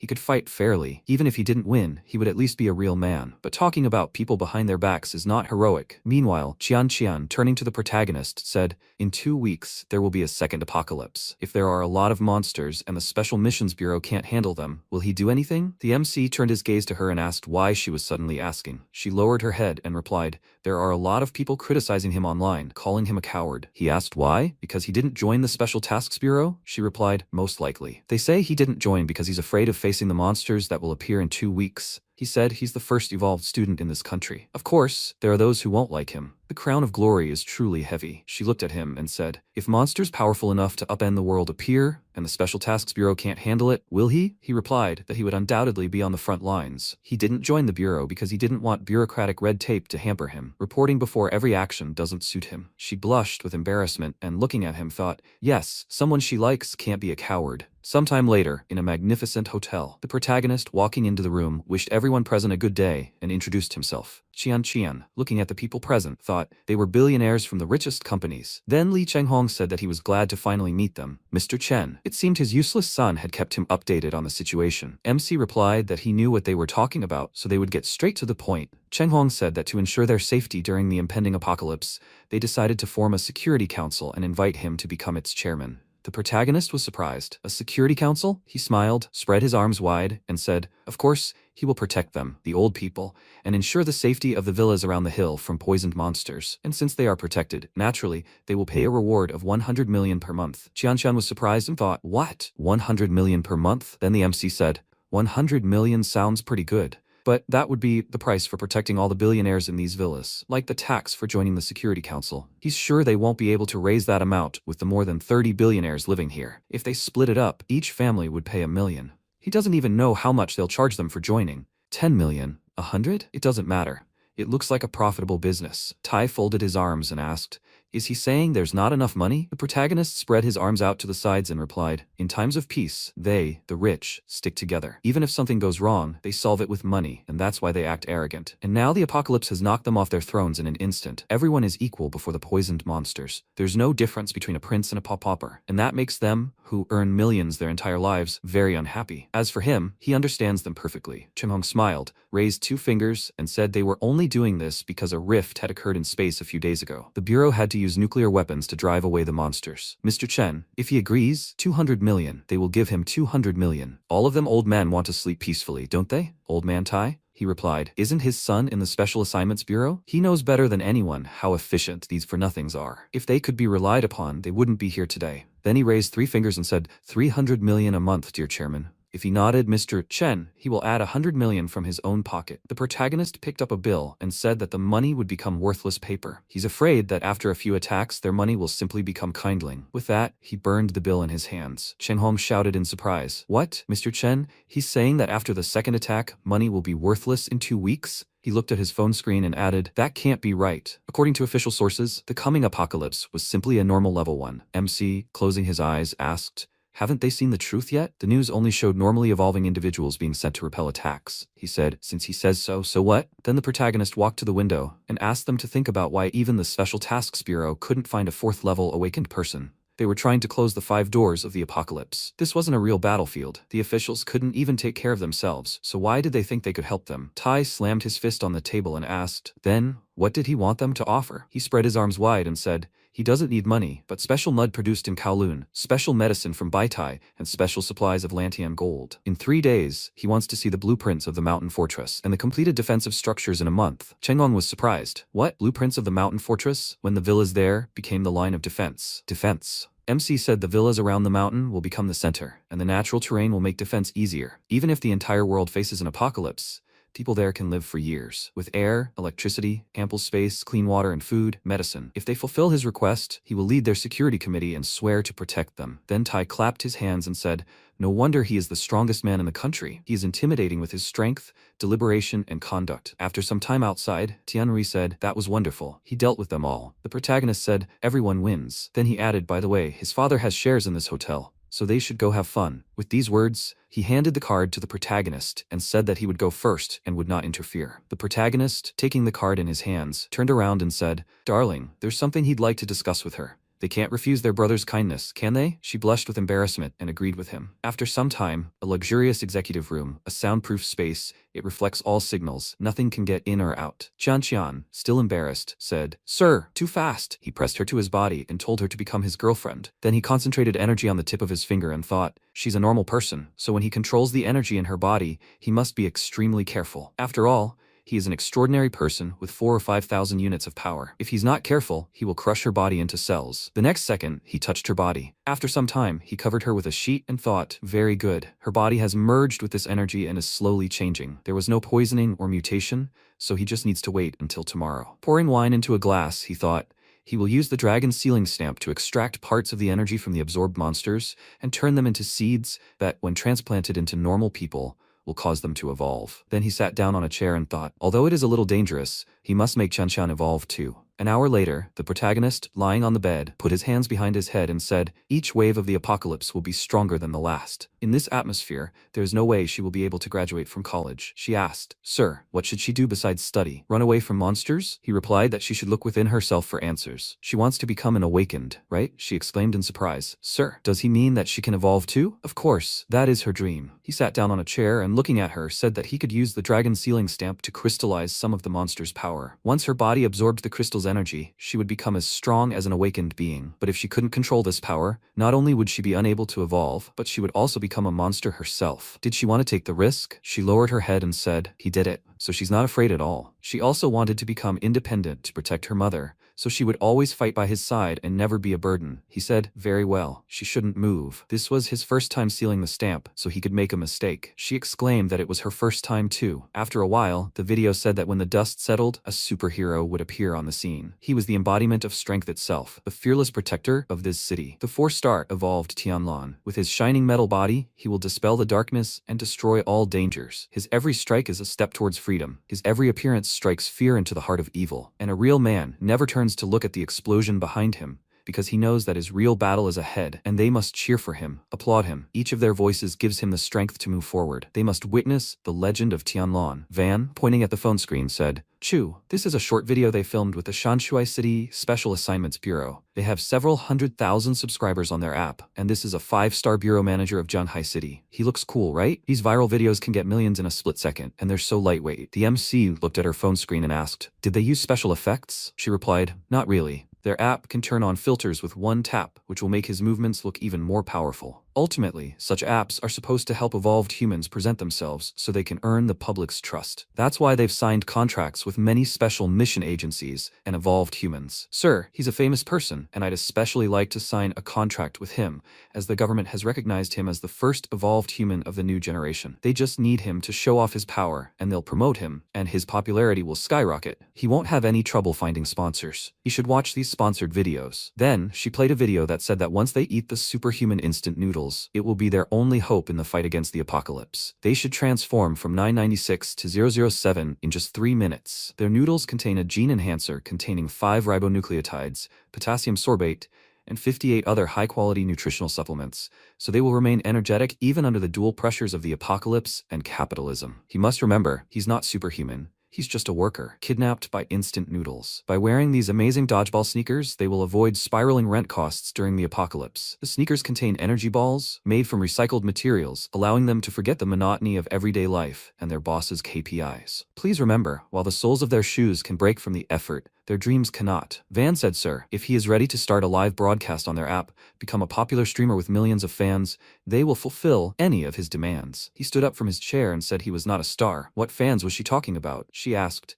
Does he not know how popular he is now? Why? Even if we go by his delightful handsome face, he will have millions of fans dreaming of becoming his subscribers. As soon as he shows his face in a fan group chat, he can get any girl he wants. In response, he apologized and said he was not interested. Then he went to the window and, turning to the secretary, asked her to take her away. The secretary approached the woman and said, "This way, please." She kept screaming, $100 million a year just for filming commercials. The protagonist continued, "They need to take her away." She screamed, "They need a real hero. Only he can handle this." City M's Superman, the Hulk, can grow to a 5-meter giant ape in an instant, but after transforming, he becomes uncontrollably powerful and impenetrable. He can run hundreds of meters in a second and easily destroys tanks. He is a god to the people of City M. The country's army has a Superman named Yahello. His left hand can become a royal sword. One video with him has been viewed 500 million times. He is called Blade Man, and he is the legendary general of the city. In City F, there is a man with the ability to become flame, and in City D, there is a man who can freeze air. A transformer in City G can stretch like rubber and jump between buildings, and someone who can become invisible. Normal people are naturally afraid and doubtful in the face of the apocalypse. They need a true hero, a hero who can make them feel safe and give them hope. The Hulk of M City, the Yahello of Yi City, they have become symbols of their countries. They need such a symbol too. The protagonist turned slightly and thought it would be nice to increase his scope of control, especially now when he is being criticized online. Then he said that he refuses to stream, but he might agree to filming. She happily asked, "Really?" After a while, he stood on the edge of the building's roof and then swiftly flew down, quadcopters with cameras flying on both sides of him. The video said that he is a light in the darkness, in confusion. He is the embodiment of hope. His sword strikes with precision and grace, and he moves through the air in a deadly dance. A true hero fights not for glory, but for every life on Earth. Chen Chu is the first to evolve in the new generation. Fearless, legendary, benevolent protector. Meanwhile, at the N City Special Assignments Bureau, one of those present watching the video shouted, "Damn, is this some kind of apocalypse game that they, the evolved, are supposed to play?" Zongwen said, "So many special effects, it doesn't even look real anymore." Penlun said, "No, there are no special effects. It just looks so exaggerated." He shouted, "Damn." Wei Ming, like the others, looked at his phone and said, "This Chu must be stronger than 5 stars. He has gone beyond evolution, become awakened. It looks like he will be moving further and further away from them." After some time, a distant temple, a believer, stretching his hands forward, said that they welcome the great Tengu. Tengu flew towards them, followed by Izanami. The old man, bowing, said that they welcome the great Izanami. She landed near the portal and asked if they were sure they'd found the babies of that ancient animal. One of the believers said, "My lady," that this gigantic beast appeared near their city R in the sea, but it was first discovered in City M. National law stipulates that the resources of such an animal belong to all of humanity, but priority goes to the discoverer. They could only get 30%. Izanami asked, "What national law? If they killed it and took control of all its resources, they would also gain control over their distribution." Meanwhile, the Bathyscaphe carrying the Poseidon assault team from Country M descended to the depths, and several divers left the Bathyscaphe, diving ever lower. One of them, shining a light on the bottom, said, "There are prints here, huge ones." Then he shouted, "Captain, the skull of a monster whale 20 meters long." They saw a huge skull lying on the seabed. Then he looked at the device on his hand and said, "Radiation, 465 sieverts." His partner agreed. That was obviously the source of the radiation. He swam further and asked, "Did they hear it?" His partner asked, "What did they hear?" He said, "Wait, something's wrong with this thing. 885, 1255, 4593 sieverts. It's still rising. Even if they were near local radioactive waste, it wouldn't have been that high." After that, an underwater dragon approached them. The worker, frightened, asked, "What is that?" Sometime later, at the Marine Entertainment Haunted House, Wei Ming, looking over the report, said, "Someone went missing here yesterday. Why didn't he immediately report it to the police?" The worker replied guiltily that he thought the tourist had simply gotten lost. It hadn't been 24 hours, so he sent people to search the area. He hadn't even thought about it. The next second, Wei Ming slammed the folder shut and said, "He thinks he was afraid it would harm his business and cause losses. Isn't that right? 3 people disappeared tonight, and 1 more yesterday, and the day before. His haunted house swallowed 5 people. This could be a sign of the approaching apocalypse. The Special Assignments Bureau will deal with it." After a while, they entered. Pan Hao, looking at the device, said, Strange, the sensor has detected poison now. Why did the poisoning start after they entered the haunted house? Zongwen said, it looks like they're dealing with a strange monster. Of course, it will collect all the poisoned energy in its area. Hao added, was this thematic room on the map the director gave them? They looked around, and then he looked to the side. The mannequin with a sharp cry fell on him. He stabbed it with his spear, breaking it into several pieces, and screamed in fear. Ning turned around and noticed it was just a prop. What was this acting for? He screamed in fear. Damn it! He thought it was a real ghost. Then their partner looked at the device and said, the source of the poison is approaching. After that, a small explosion happened behind them. Penguin suddenly raised his shield in front of him and shouted, be careful. A monster was aiming at them, trying to attack with its chainsaw. Zongwen said, a strange 3-star monster with enhanced attacks, defense, and enormous regenerative abilities. Its weakness. Before he could finish speaking, Hao kicked off the ground and, jumping towards the monster, shouted, he doesn't care that he ate 5 people and became even stronger. He is powerless against its extraordinary weapon. His partner desperately said, his head. He turned around and shouted, huh? He grabbed his head and shouted, his weak point is his head. He hit him on the head? Idiot. The next second, Ning shot the monster in the head and then blew the smoke off the gun. Twirling it in her hand, she said, disappointingly for a 3-star monster, kill it with 1 blow. Pow, holding the spear he was swinging at the monster, said, it's because his spear restricted its movement, otherwise how could she have fired? His partner said, come on, they're a team. Everyone work together, okay? He then ordered the others to check the perimeter. If the sources of the poisoning are gone, they should return and report to the captain. Penglun said, Captain. He folded his arms and said that this was a fatal flaw in their team's work. How? Why is he acting without the leader's orders? Does he think he's smarter than Zongwen? He replied that he wasn't, and then the captain added, he can handle planning and reconnaissance, but he just sits and watches when danger approaches. He pointed a finger at him and added, he must remember that he is part of the team first and not the leader. If he continues to watch from the sidelines, he will simply sacrifice the lives of his teammates. In response, he adjusted his glasses and said that he was sorry, he should have helped. Then Wei Ming added, Penglun, who was his shield supposed to protect? He must answer, he said in confusion, his teammates. Then the captain added, and Ruoya is the only member of his team? In the end, no one cares about their personal interests. They must protect all their teammates. The 2 of them are so careless that they don't even have a sense of danger, and the rest act thoughtlessly when their teammates are fighting a monster. Where does such courage come from? He folded his arms across his chest and frowning, said, this is not a game. One small mistake and they will die. Everyone must be responsible for their teammates so that they all survive. Do they understand? They answered positively, and then he added, he finished cursing. Their second mission could have gone even worse. With such power, they could handle a simple 4-star monster. And now he would reveal a military secret that must not be revealed to anyone. He took out a cigarette, took a drag, and added that Doomsday Base M had been destroyed by a monarch-level demon with a power greater than 10 stars.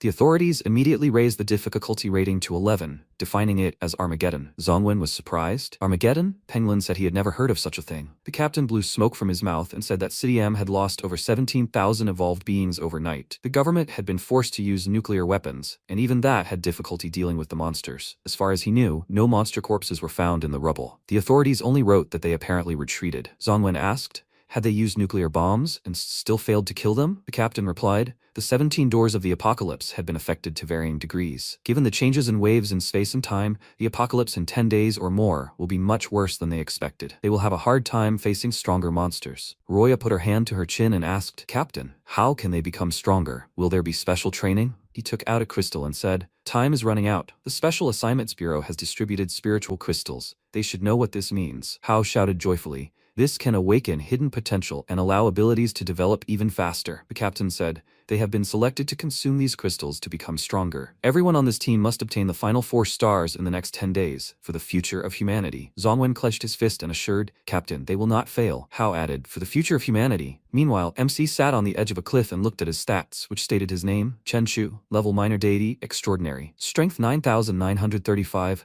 spirit 1,298, abilities, weapon superiority, sense superiority, sovereign superiority, talents, flying fist, slash, kick, moonstep, passive talents, mighty thunder, scarlet flame, weapon, heavenly sword, demon king armor, clone, ancient iguana, 3rd level evolution. He thought, given that ancient iguanas hunt for food in the fish farms of the Northern Sea, he should be able to evolve 4 times in a few days. After that, he would only care about Qian Qian's evolutionary progress. Meanwhile, Song Situ Qian Qian, she tearfully asked, where is she? She was in another space, in front of her, as if from smoke, the body of a dragon formed. Then the creature opened its mouth wide. She fearfully told it not to come near. She screamed that it must not come near. After that, she woke up on the bed, covering her naked body with a sheet. The protagonist sat in a chair nearby and asked how she felt. She looked at him and said, "Sir, what is he talking about?" He abruptly threw a mug at her. It shattered on her hand, and then he came closer and asked what it was like to be evolved. She looked at her hand in surprise and asked, "What happened?" He said, "Evolved with a single star capable of striking with a force of 500 kilograms and moving at a speed of 15 kilometers per second." He congratulated her. The evolution worked. She said she felt stronger. Had she really evolved? Becoming evolved is the dream of millions of people around the world.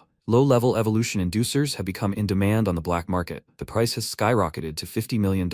However, using a low-level evolution inducer is associated with enormous risks. The slightest mistake can turn the user into a mutant. Many ordinary people dreamed of evolving and were shackled. In special cases, family members stood by with pistols until the evolution was complete. Once the body destabilized, an unspeakably terrible death ensued. Despite this, countless people eagerly embraced the drastic mutations, embarking on the path of evolution without hesitation. As the end of the world approached, the era of evolution had arrived. Sometime later, Aocho Island, the open sea. Izanami, hovering in the air, said, "Ibis, he must open the way." He agreed with her, then concentrated a barrier around himself and flew forward. The others followed, sinking to the bottom. Benton, behind Izanami, screamed, "The beast has released the aura of a king. You must not look him in the eye." Inari adjusted her mask and said, "Even in his youthful form, he has reached the 9th level of a magical beast, a terrifying king-class creature." Susanoo asked, "Is she mistaken?" She channeled energy forward and said that this beast was slightly stronger than the king-level creature that attacked their base last month. Her instincts couldn't be wrong. Izanami, striking a pose, said,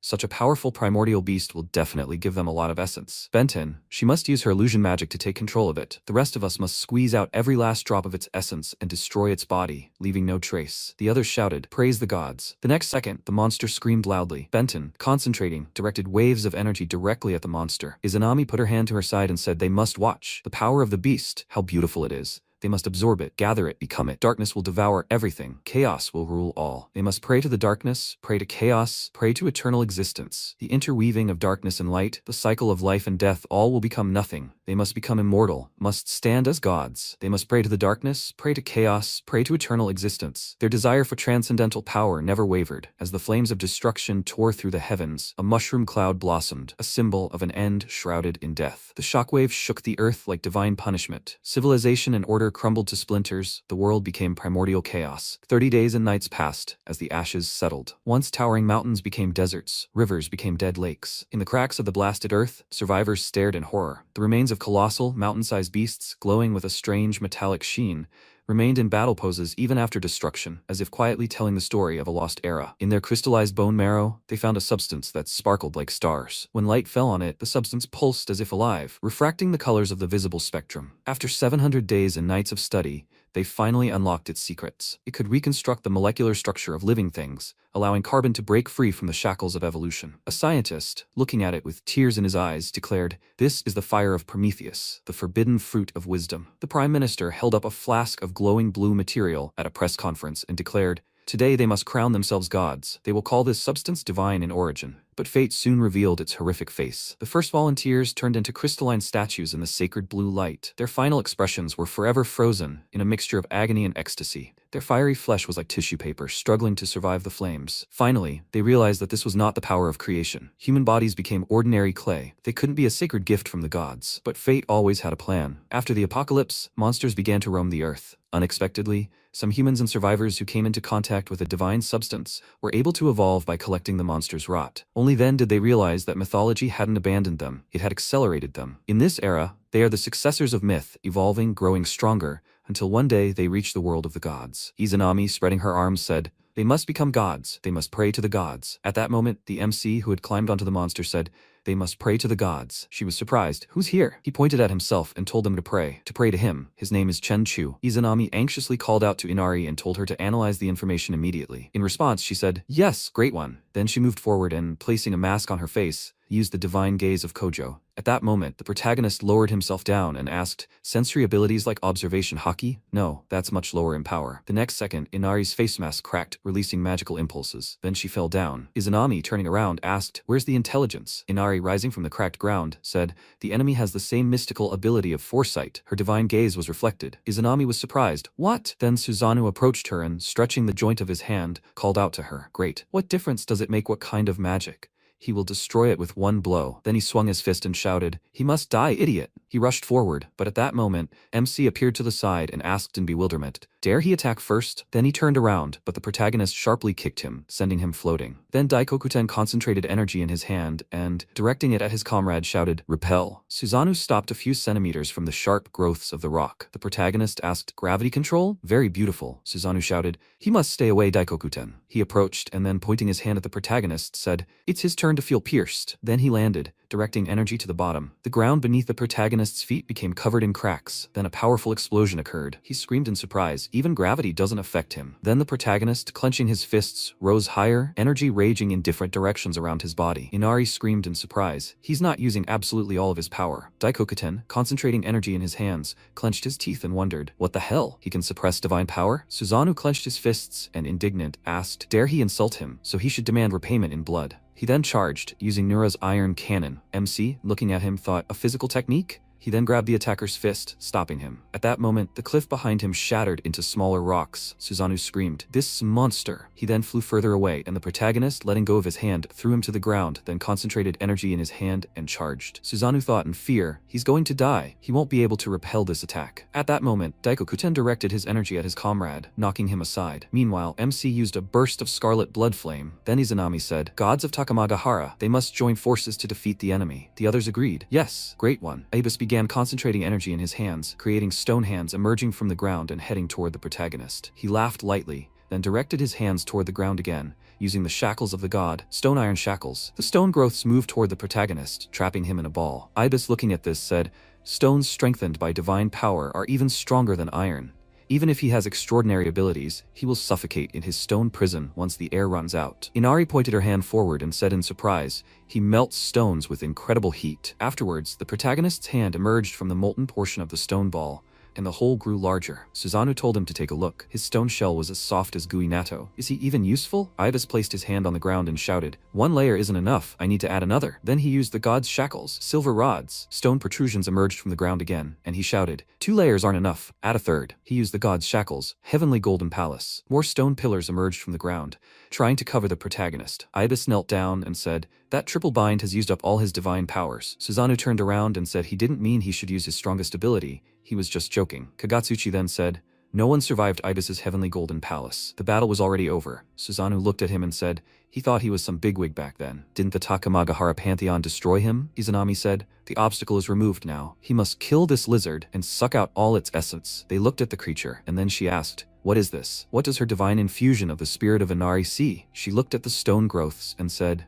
"That's a seal. She can't handle him. He can overcome metal structures. Idis's triple seal has no effect against him." At that moment, flashes of energy appeared in the stone growths, and the protagonist said that if she wishes to hunt the young ancient monster, she must first step over his corpse. Otherwise, they shouldn't blame him for trampling their bodies. Ibis, looking at the crumbling stone growths, shouted, "He's definitely sealed him." The MC, having destroyed the rocks around him, said, "Come on, he will take their bodies, one by one. He will grind them into dust." Kagatsuchi concentrated fiery energy around himself and said, "He has killed their comrades. Enough chatter. Anyone who tries to block his path to deity will meet only death." And his flame is different from his sorcery. His divine power is capable of creating karmic flames that burn continuously for 7 days. The protagonist, having concentrated energy around himself, shouted, "His lukewarm flames are more suitable for heating tea." His opponent then created an arrow of karmic annihilation of the lower world, and directing it forward, shouted, "He must die." The protagonist sighed, creating a smokescreen. Kagatsuchi, looking at this, asked in surprise, "Huh?" Susanoo shouted, "Enough chatter. He attacks from below, and they press from above. Daikokuten he must support from the air." He shouted that he understood,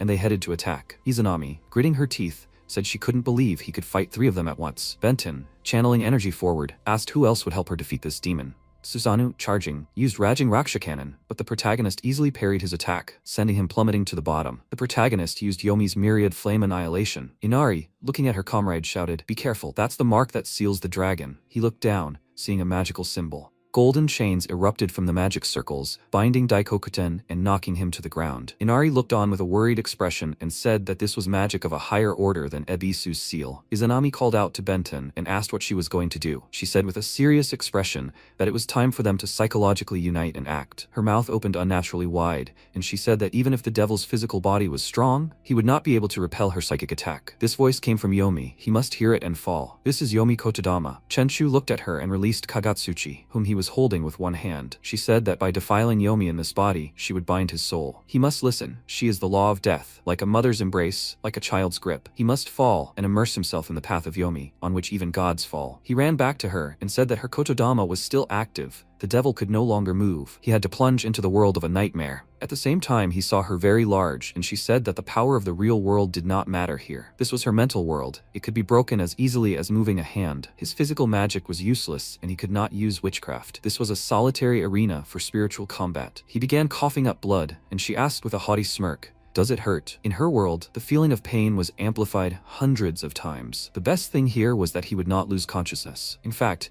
he would think even more clearly. Every nerve would transmit this agony. She attacked him from different sides and he asked, since this was the mental world, then these imaginary wounds could not be fatal, right? She said that, however, this was enough to make him beg for death. Her kotodama would bring him to his knees and make him beg for death. For example, right now, he feels like killing himself here is the only way out. He said with a smirk that he means that if he doesn't even feel pain, then her kotodama is just an intrusive noise. She was shocked by what she heard and said that it was completely impossible. She dealt another blow and asked, "Does he really not feel any pain?" He calmly looked at her and said that if this feeling of pain is taken as 100 points, then the pain from the boiling of his blood during the activation of the bloody explosion of crimson flames can be equated to 1,000,000. Lightning began to emanate from his eye, and he said that her imagination is definitely interesting. From now on, her soul will remember one thing: she lost. Because of this, her world collapsed. She fell to the ground and said only that she lost. In the real world, he ordered her to get up, and she immediately headed towards him. Izanami asked with a shocked look, did he make her his puppet? Did her kotodama reflect on her? Benton stopped and said that they needed to leave. This place was ominous. With a displeased expression, she said that this was betrayal.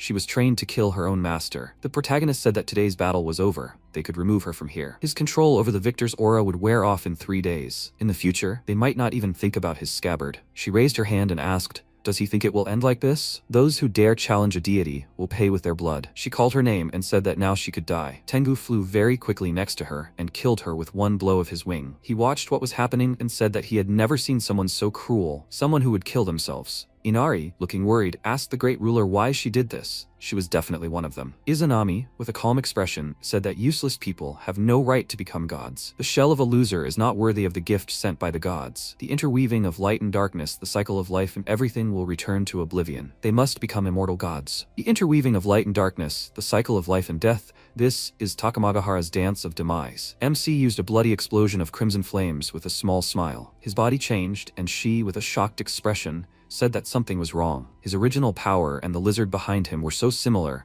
What actually connects him to this? He ran towards them very quickly with a serious expression. She was shocked by this. Tengu flew up to her and protected her from his very strong attack with his wings. He continued to deal strong blows, but he stood his ground and threw him back with a flap of his wings. One of them used the skill Yata no Kagami, Shinsho Yokurin. She created several sources of light, forcing him to cover his face with his hand. Izanami watched this with a calm expression and said that this skill is capable of piercing the shields of demonic beasts. It is like microwaves, destroying him from the inside. He took out his sword, which he stabbed into the ground, and created a barrier to protect himself from this light. A guy emerged from his shadow behind him and used the skill Kajikui Shungoku Satsu. He stabbed him in the back with his sword, but he anticipated it and created the armor of a demon emperor. With a wave of his hand, he released flames which he attacked him with, but the guy disappeared. She watched this with a smirk and said that it was useless. Where there is light, there is shadow. And as long as shadows exist, Tsukuyomi is immortal. He emerged from his shadow again, used 2 skills in a row, and attacked with his sword. However, his attacks were unable to pierce his armor, and he stood calmly in place. He hid in the shadows and said that he had amazing defensive power. Tengu took advantage of his distraction, flew towards him very quickly and struck him with his wing. With this blow, he was able to break a small part of his armor. Izanami hovered in the air and said that his attacks could destroy the defense of enemies. Even the strongest shield would be destroyed with a single breath. Chenchu smiled and said that it was a good try. He swung his sword with the power of his mind, but Tengu managed to dodge this attack. He caught his sword and jumped up to dodge the Jigoku Yaga skill. Tsukuyomi continued to use his skills, trying to attack him, but he easily dodged and reflected these blows. He broke his sword with one blow and left a cut on his body. His body turned to dust, and he asked, so it is impossible to kill him as long as the shadow exists, right? Then he will simply evaporate the shadows along with him. He released a bright flash of light, causing his opponent to be thrown out of the shadows and onto the surface. He was severely injured and fell to the ground. He didn't have time to do anything because he jumped towards him and stabbed his sword into his body with terrifying force. He killed him with that blow, after which he turned around and asked,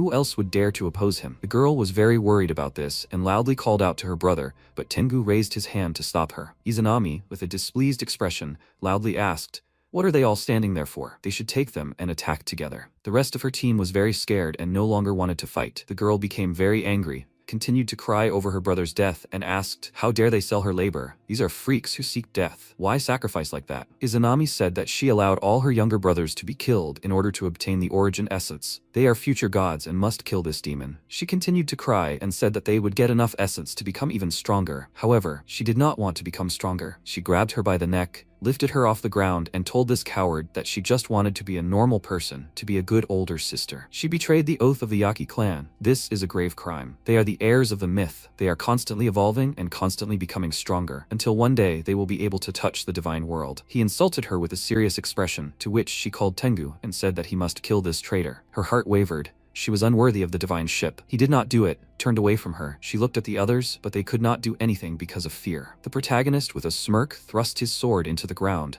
leaned on it, and said that he had no intention of fighting them to the death. They should abandon their enmity and can leave here. Izanami was very angry about this and asked he wants her to give up. She killed the girl with her own hand, began to transform, and loudly declared that it was absolutely impossible. One of the snakes on her head began to eat her, and she said that every drop of origin essence would be her food. All their powers would belong to her. She began to eat the rest of her squad members who were standing nearby. Inari looked at this with a worried look and said that she was absorbing the abilities of their Yaki clan, so she sees them only as. She didn't have time to finish because she agreed and said that their clan was ridiculous. They were nothing more than reservoirs for cultivating the essence of origin. Here, only she is worthy of becoming a god. MC was still watching from the sidelines and said that this was a rather unexpected plot twist. Are they having problems within their own ranks? Susanoo said that although he can't stand him, this is a personal matter for the Yaki clan. If he doesn't want to die, he should run away from here. He threw a large stone at her and loudly said that this is a battle for survival. One of her snakes destroyed the stone and she asked, "So he is another dog who will try to kill his own master?" Daikokuten manipulated the stone's gravity and, with a serious expression,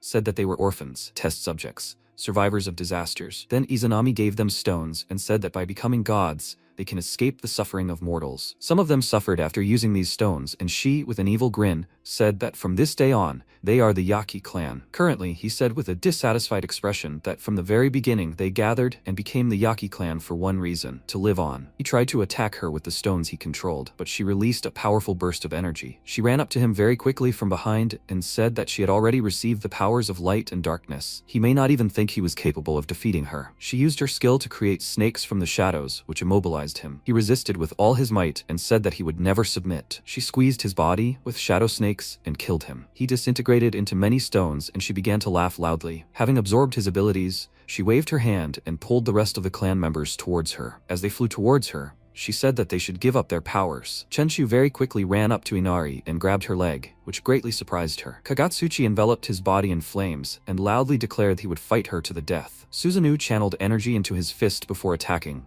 loudly declaring that even if they both died, he would not let her win. Izanami merely grinned and sent two large snakes flying toward them. She killed one of them with this attack, but Kagatsuchi, while flying, loudly declared that even if he couldn't fight back, he would pull her along with him. He flew into the snake's mouth and used Yomi's burn skill, a flash of fury in the sun. The snake began to stretch, and a powerful explosion destroyed the monster. All that remained of him was a crystal, and she said that he chose to destroy himself rather than let her consume him. The snake brought her this stone, and she grinned and said he was too naive. His body is merely a vessel for the essence of origin. Even if he kills himself, the essence of origin within him will not dissipate. The snake absorbed the stone and took its powers. She said with a sly smile that she had already absorbed 7. Inari took out her dagger and said that killing herself was useless. There was no way out. The Tengu looked at this with a serious expression, and Izanami said that only the two of them remained. He, with a serious expression, folded his hands in a seal and disappeared. She asked with a smirk, did he run away? This is a smart, cowardly, and realistic choice. Inari looked at the protagonist with a very worried expression and said that with his power,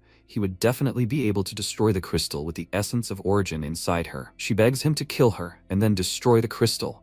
She does not want to become part of her powers. Only he can do this. He looked at her with a calm expression and silently. She flew closer with a wide smile and asked, does she want to use the power of a demon to destroy the essence of origin? She betrayed the will of the Takamagahara gods. She is also a traitor. She started to panic even more and said loudly that he had to kill her faster and destroy the crystal inside her. Otherwise, it would be too late. She laughed, looking at this, and asked, "Does she want to die? She will squeeze the origin essence from this demon and the lizard at the same time. After that, she will ascend to the gods." He took the dagger from her and with a calm expression said that she did not need to die. Izanami pointed her snakes at them and said loudly that the two of them would sacrifice themselves together to the new god. He swung and threw the dagger very hard at her head. He looked at her with a serious expression and said that he had decided not to interfere in their quarrel, but she tried to drag his lizard sword into it, so he changed his mind. She pulled the dagger out of her head and said that this power was not enough to kill her. He ran up to her very quickly, struck her with a very strong fist, and said that today would be her end. His hand was glowing with energy, and he asked how she felt about that blow. When the dust cleared, he saw that she was standing on her feet and said that it didn't even tickle her. He looked at this and used the skill,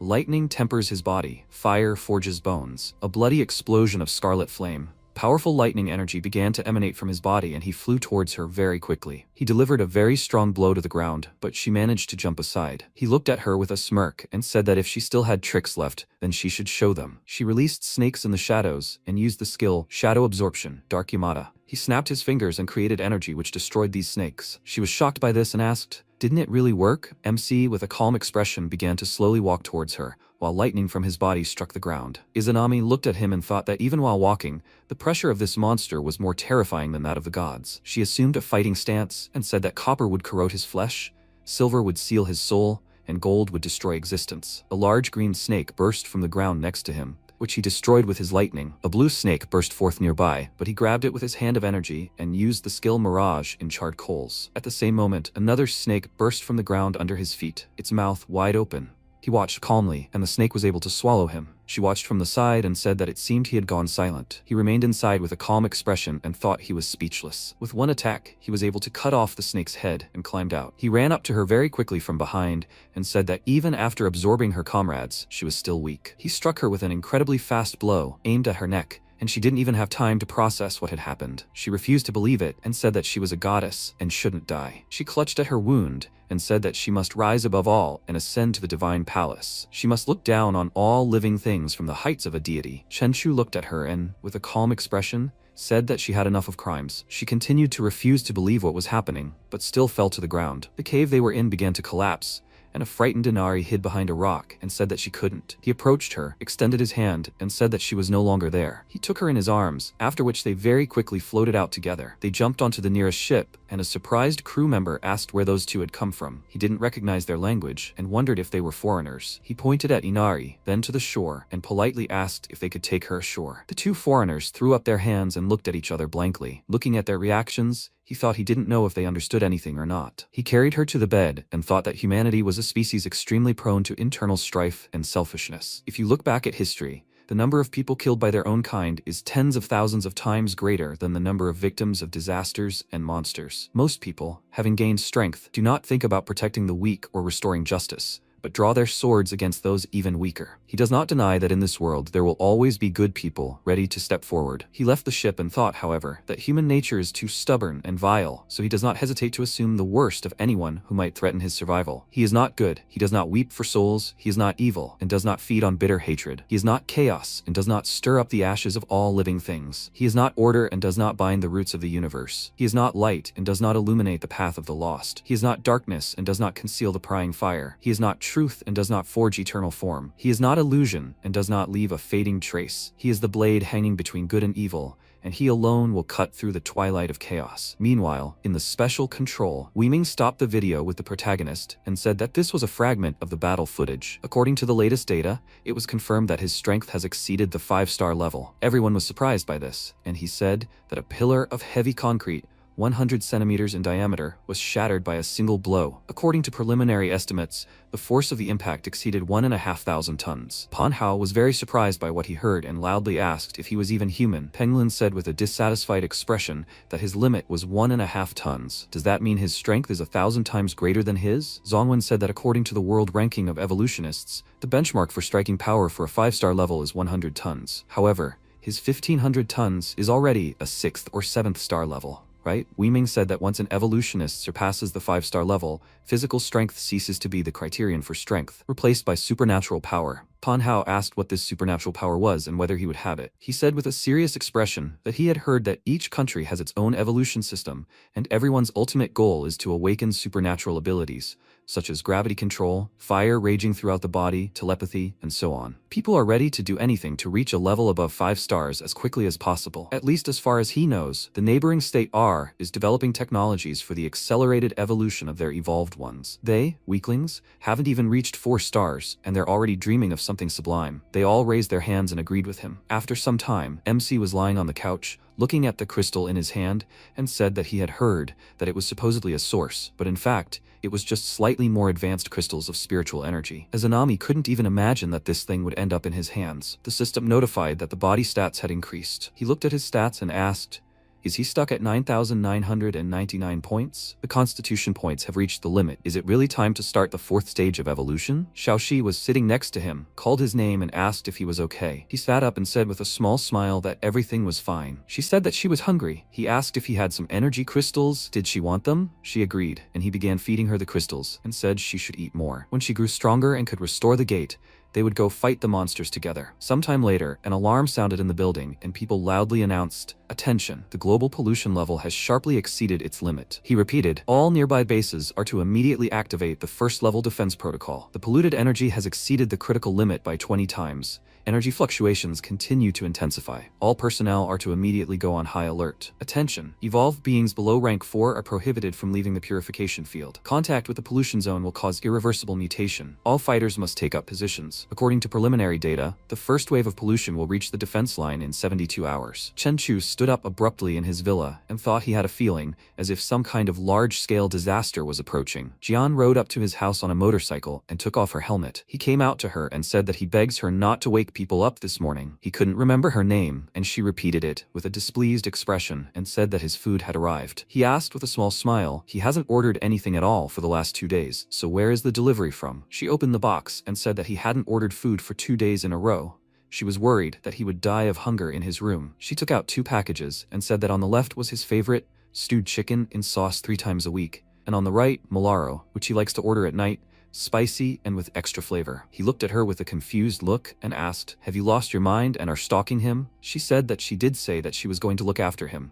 She gave him the packages and said that that's why she watches every moment of his life. After that, she started to leave and said that he should eat while it's warm. She winked at him and said it was time for her to leave. She left and he wondered what it mattered to her whether he ordered food or not. At that moment, his stomach growled and he thought that this woman had clearly set everything up. Xiaoxi flew to him and called his name, and he asked what happened. She said that she felt a new door and they were ready. He said with a smile that as soon as they had breakfast, they would leave right away. Sometime later, in an abandoned unfinished tower, they came to the portal together, and she said that they were there. He should open it more carefully. He put on his armor, and the system notified that a hint, the Emperor Demon Armor, increases resistance to contaminated energy. He called her and said that they could begin. A stream of dark energy was directed at him from the portal, and he said that the level of contamination was too high. Is it not holding back even with the enhanced protection of the armor? He went inside and saw nothing, and thought that the color of perception should bloom. He began to see and noticed a large stone flying at him. He cut this stone with his sword and asked, "Will he be attacked immediately after meeting? That's what he needs." He noticed a monster standing nearby and thought it was a hint. A 4-armed primate demon had been detected. This monster very quickly jumped towards the protagonist and dealt a very strong blow with its paw. He blocked this blow and the system notified that the degree of infection was increasing. He thought with a smile, "I wonder if he pushes his strength to the limit, will he be able to destroy this monster with one blow?" He began to channel the energy in his body and the demon immediately noticed it. He dealt a strong blow with his sword and threw the monster away. He immediately jumped towards it, swung his fist, and thought that a quick victory was what he needed. He dealt a very powerful blow, killed him, and said that the force of this blow was approaching 500 tons. Even the strongest body could not withstand such an explosion. He picked up the stone left after the demon's death and thought that the energy concentration was extremely high. It was very similar to the Izanami source crystal, but this one was much smaller. He destroyed the crystal with one hand and the system announced that 1,000 units of evolutionary energy had been received. He said that it was a pure energy crystal. It was worth absorbing one and immediately receiving evolutionary energy. For the next evolution, another 10,000 units were needed. Unexpectedly, it seemed that he had found a way to quickly evolve. After some time, he came out onto a high cliff from where he could see many islands and a huge tree. He looked at this and asked how many such crystals were hidden in this wild and untouched jungle. He walked along the path and with a self-confident look thought that his gift of observation was revealed to the maximum. He saw large insects carrying crystals, and the system reported a magical ant, a third-rank natural monster. He thought the energy of the magical crystal in his body was much more turbid than that of a magical monkey. Could it be that they were feeding on these primeval crystals? After some time, he saw large flying insects, and the system reported a magical mosquito, a fourth-rank natural monster. He looked at this and thought that the magical mosquito had noticed its target and that it was not him. The mosquitoes began to kill the ants and suck out their energy. MC was very surprised by this and wondered if the monster had evolved right there. This fourth-rank specimen, having absorbed the magical ant, immediately turned into an elite fifth-rank monster. A magical monkey quickly jumped up to these mosquitoes and began to eat these monsters. The system reported that it was a magical monkey, a sixth-rank natural monster. He looked at this and thought that each hunt, each evolution, step by step, purifies this raw energy. When such monsters reach the end of their life's journey, they all, as one, return to the foot of the tree of life, to the sanctuary entwined with its roots, and there they die. Their bodies slowly disintegrate, and the magical essence forged throughout their lives returns to the roots of the great tree, becoming nourishment for its eternal existence. The tree of life remains silent, only gently touching the rest of these faithful creatures with its roots. New eggs of magical ants are already maturing in the anthill. Soon a new generation of crystal carriers will hatch, to continue this endless cycle of energy. Born into slavery, dying as food, and so on without end. Only this perfect cycle of energy will come to an end today. Everything they forged their entire lives will soon be his. He ran forward very quickly and killed several monsters that stood before him. Their bodies fell to the ground and began to crumble, leaving behind crystals. He raised his hand and began to attract all the crystals around him, and the system announced that 8 low-level crimson crystals were equal to 1 medium crimson crystal. 8 medium crimson crystals were equal to 1 supreme crimson crystal. He activated fusion, and the system announced that the power had evolved into a crystal. A supreme crimson magic crystal not only provides a huge amount of evolved energy, but also has a 1% probability of triggering random area super evolution during evolution. If successful, the resulting force will be many times greater than a normal breakthrough. Chen Chu read this and asked, "Is random super evolution also possible?" He thought that 1% probability was too small. If this attempt at evolution does not lead to super evolution, then this extremely rare supreme crimson crystal will simply be wasted. He said that there must be something higher than the crimson magic crystal. He saw the monsters surrounding him and said with a grin that he would do it again. He ran towards the monsters and began killing them with his sword. He looked around and said that he was almost done. He collected the crystals, and the system notified that with 8 superior scarlet crystals, they could be fused into a medium blue crystal. He read this and activated the fusion. He received a medium blue magic crystal, and the system notified that the probability of super evolution had increased to 10%. He put the crystal away, and with a serious expression, thought that this was not enough.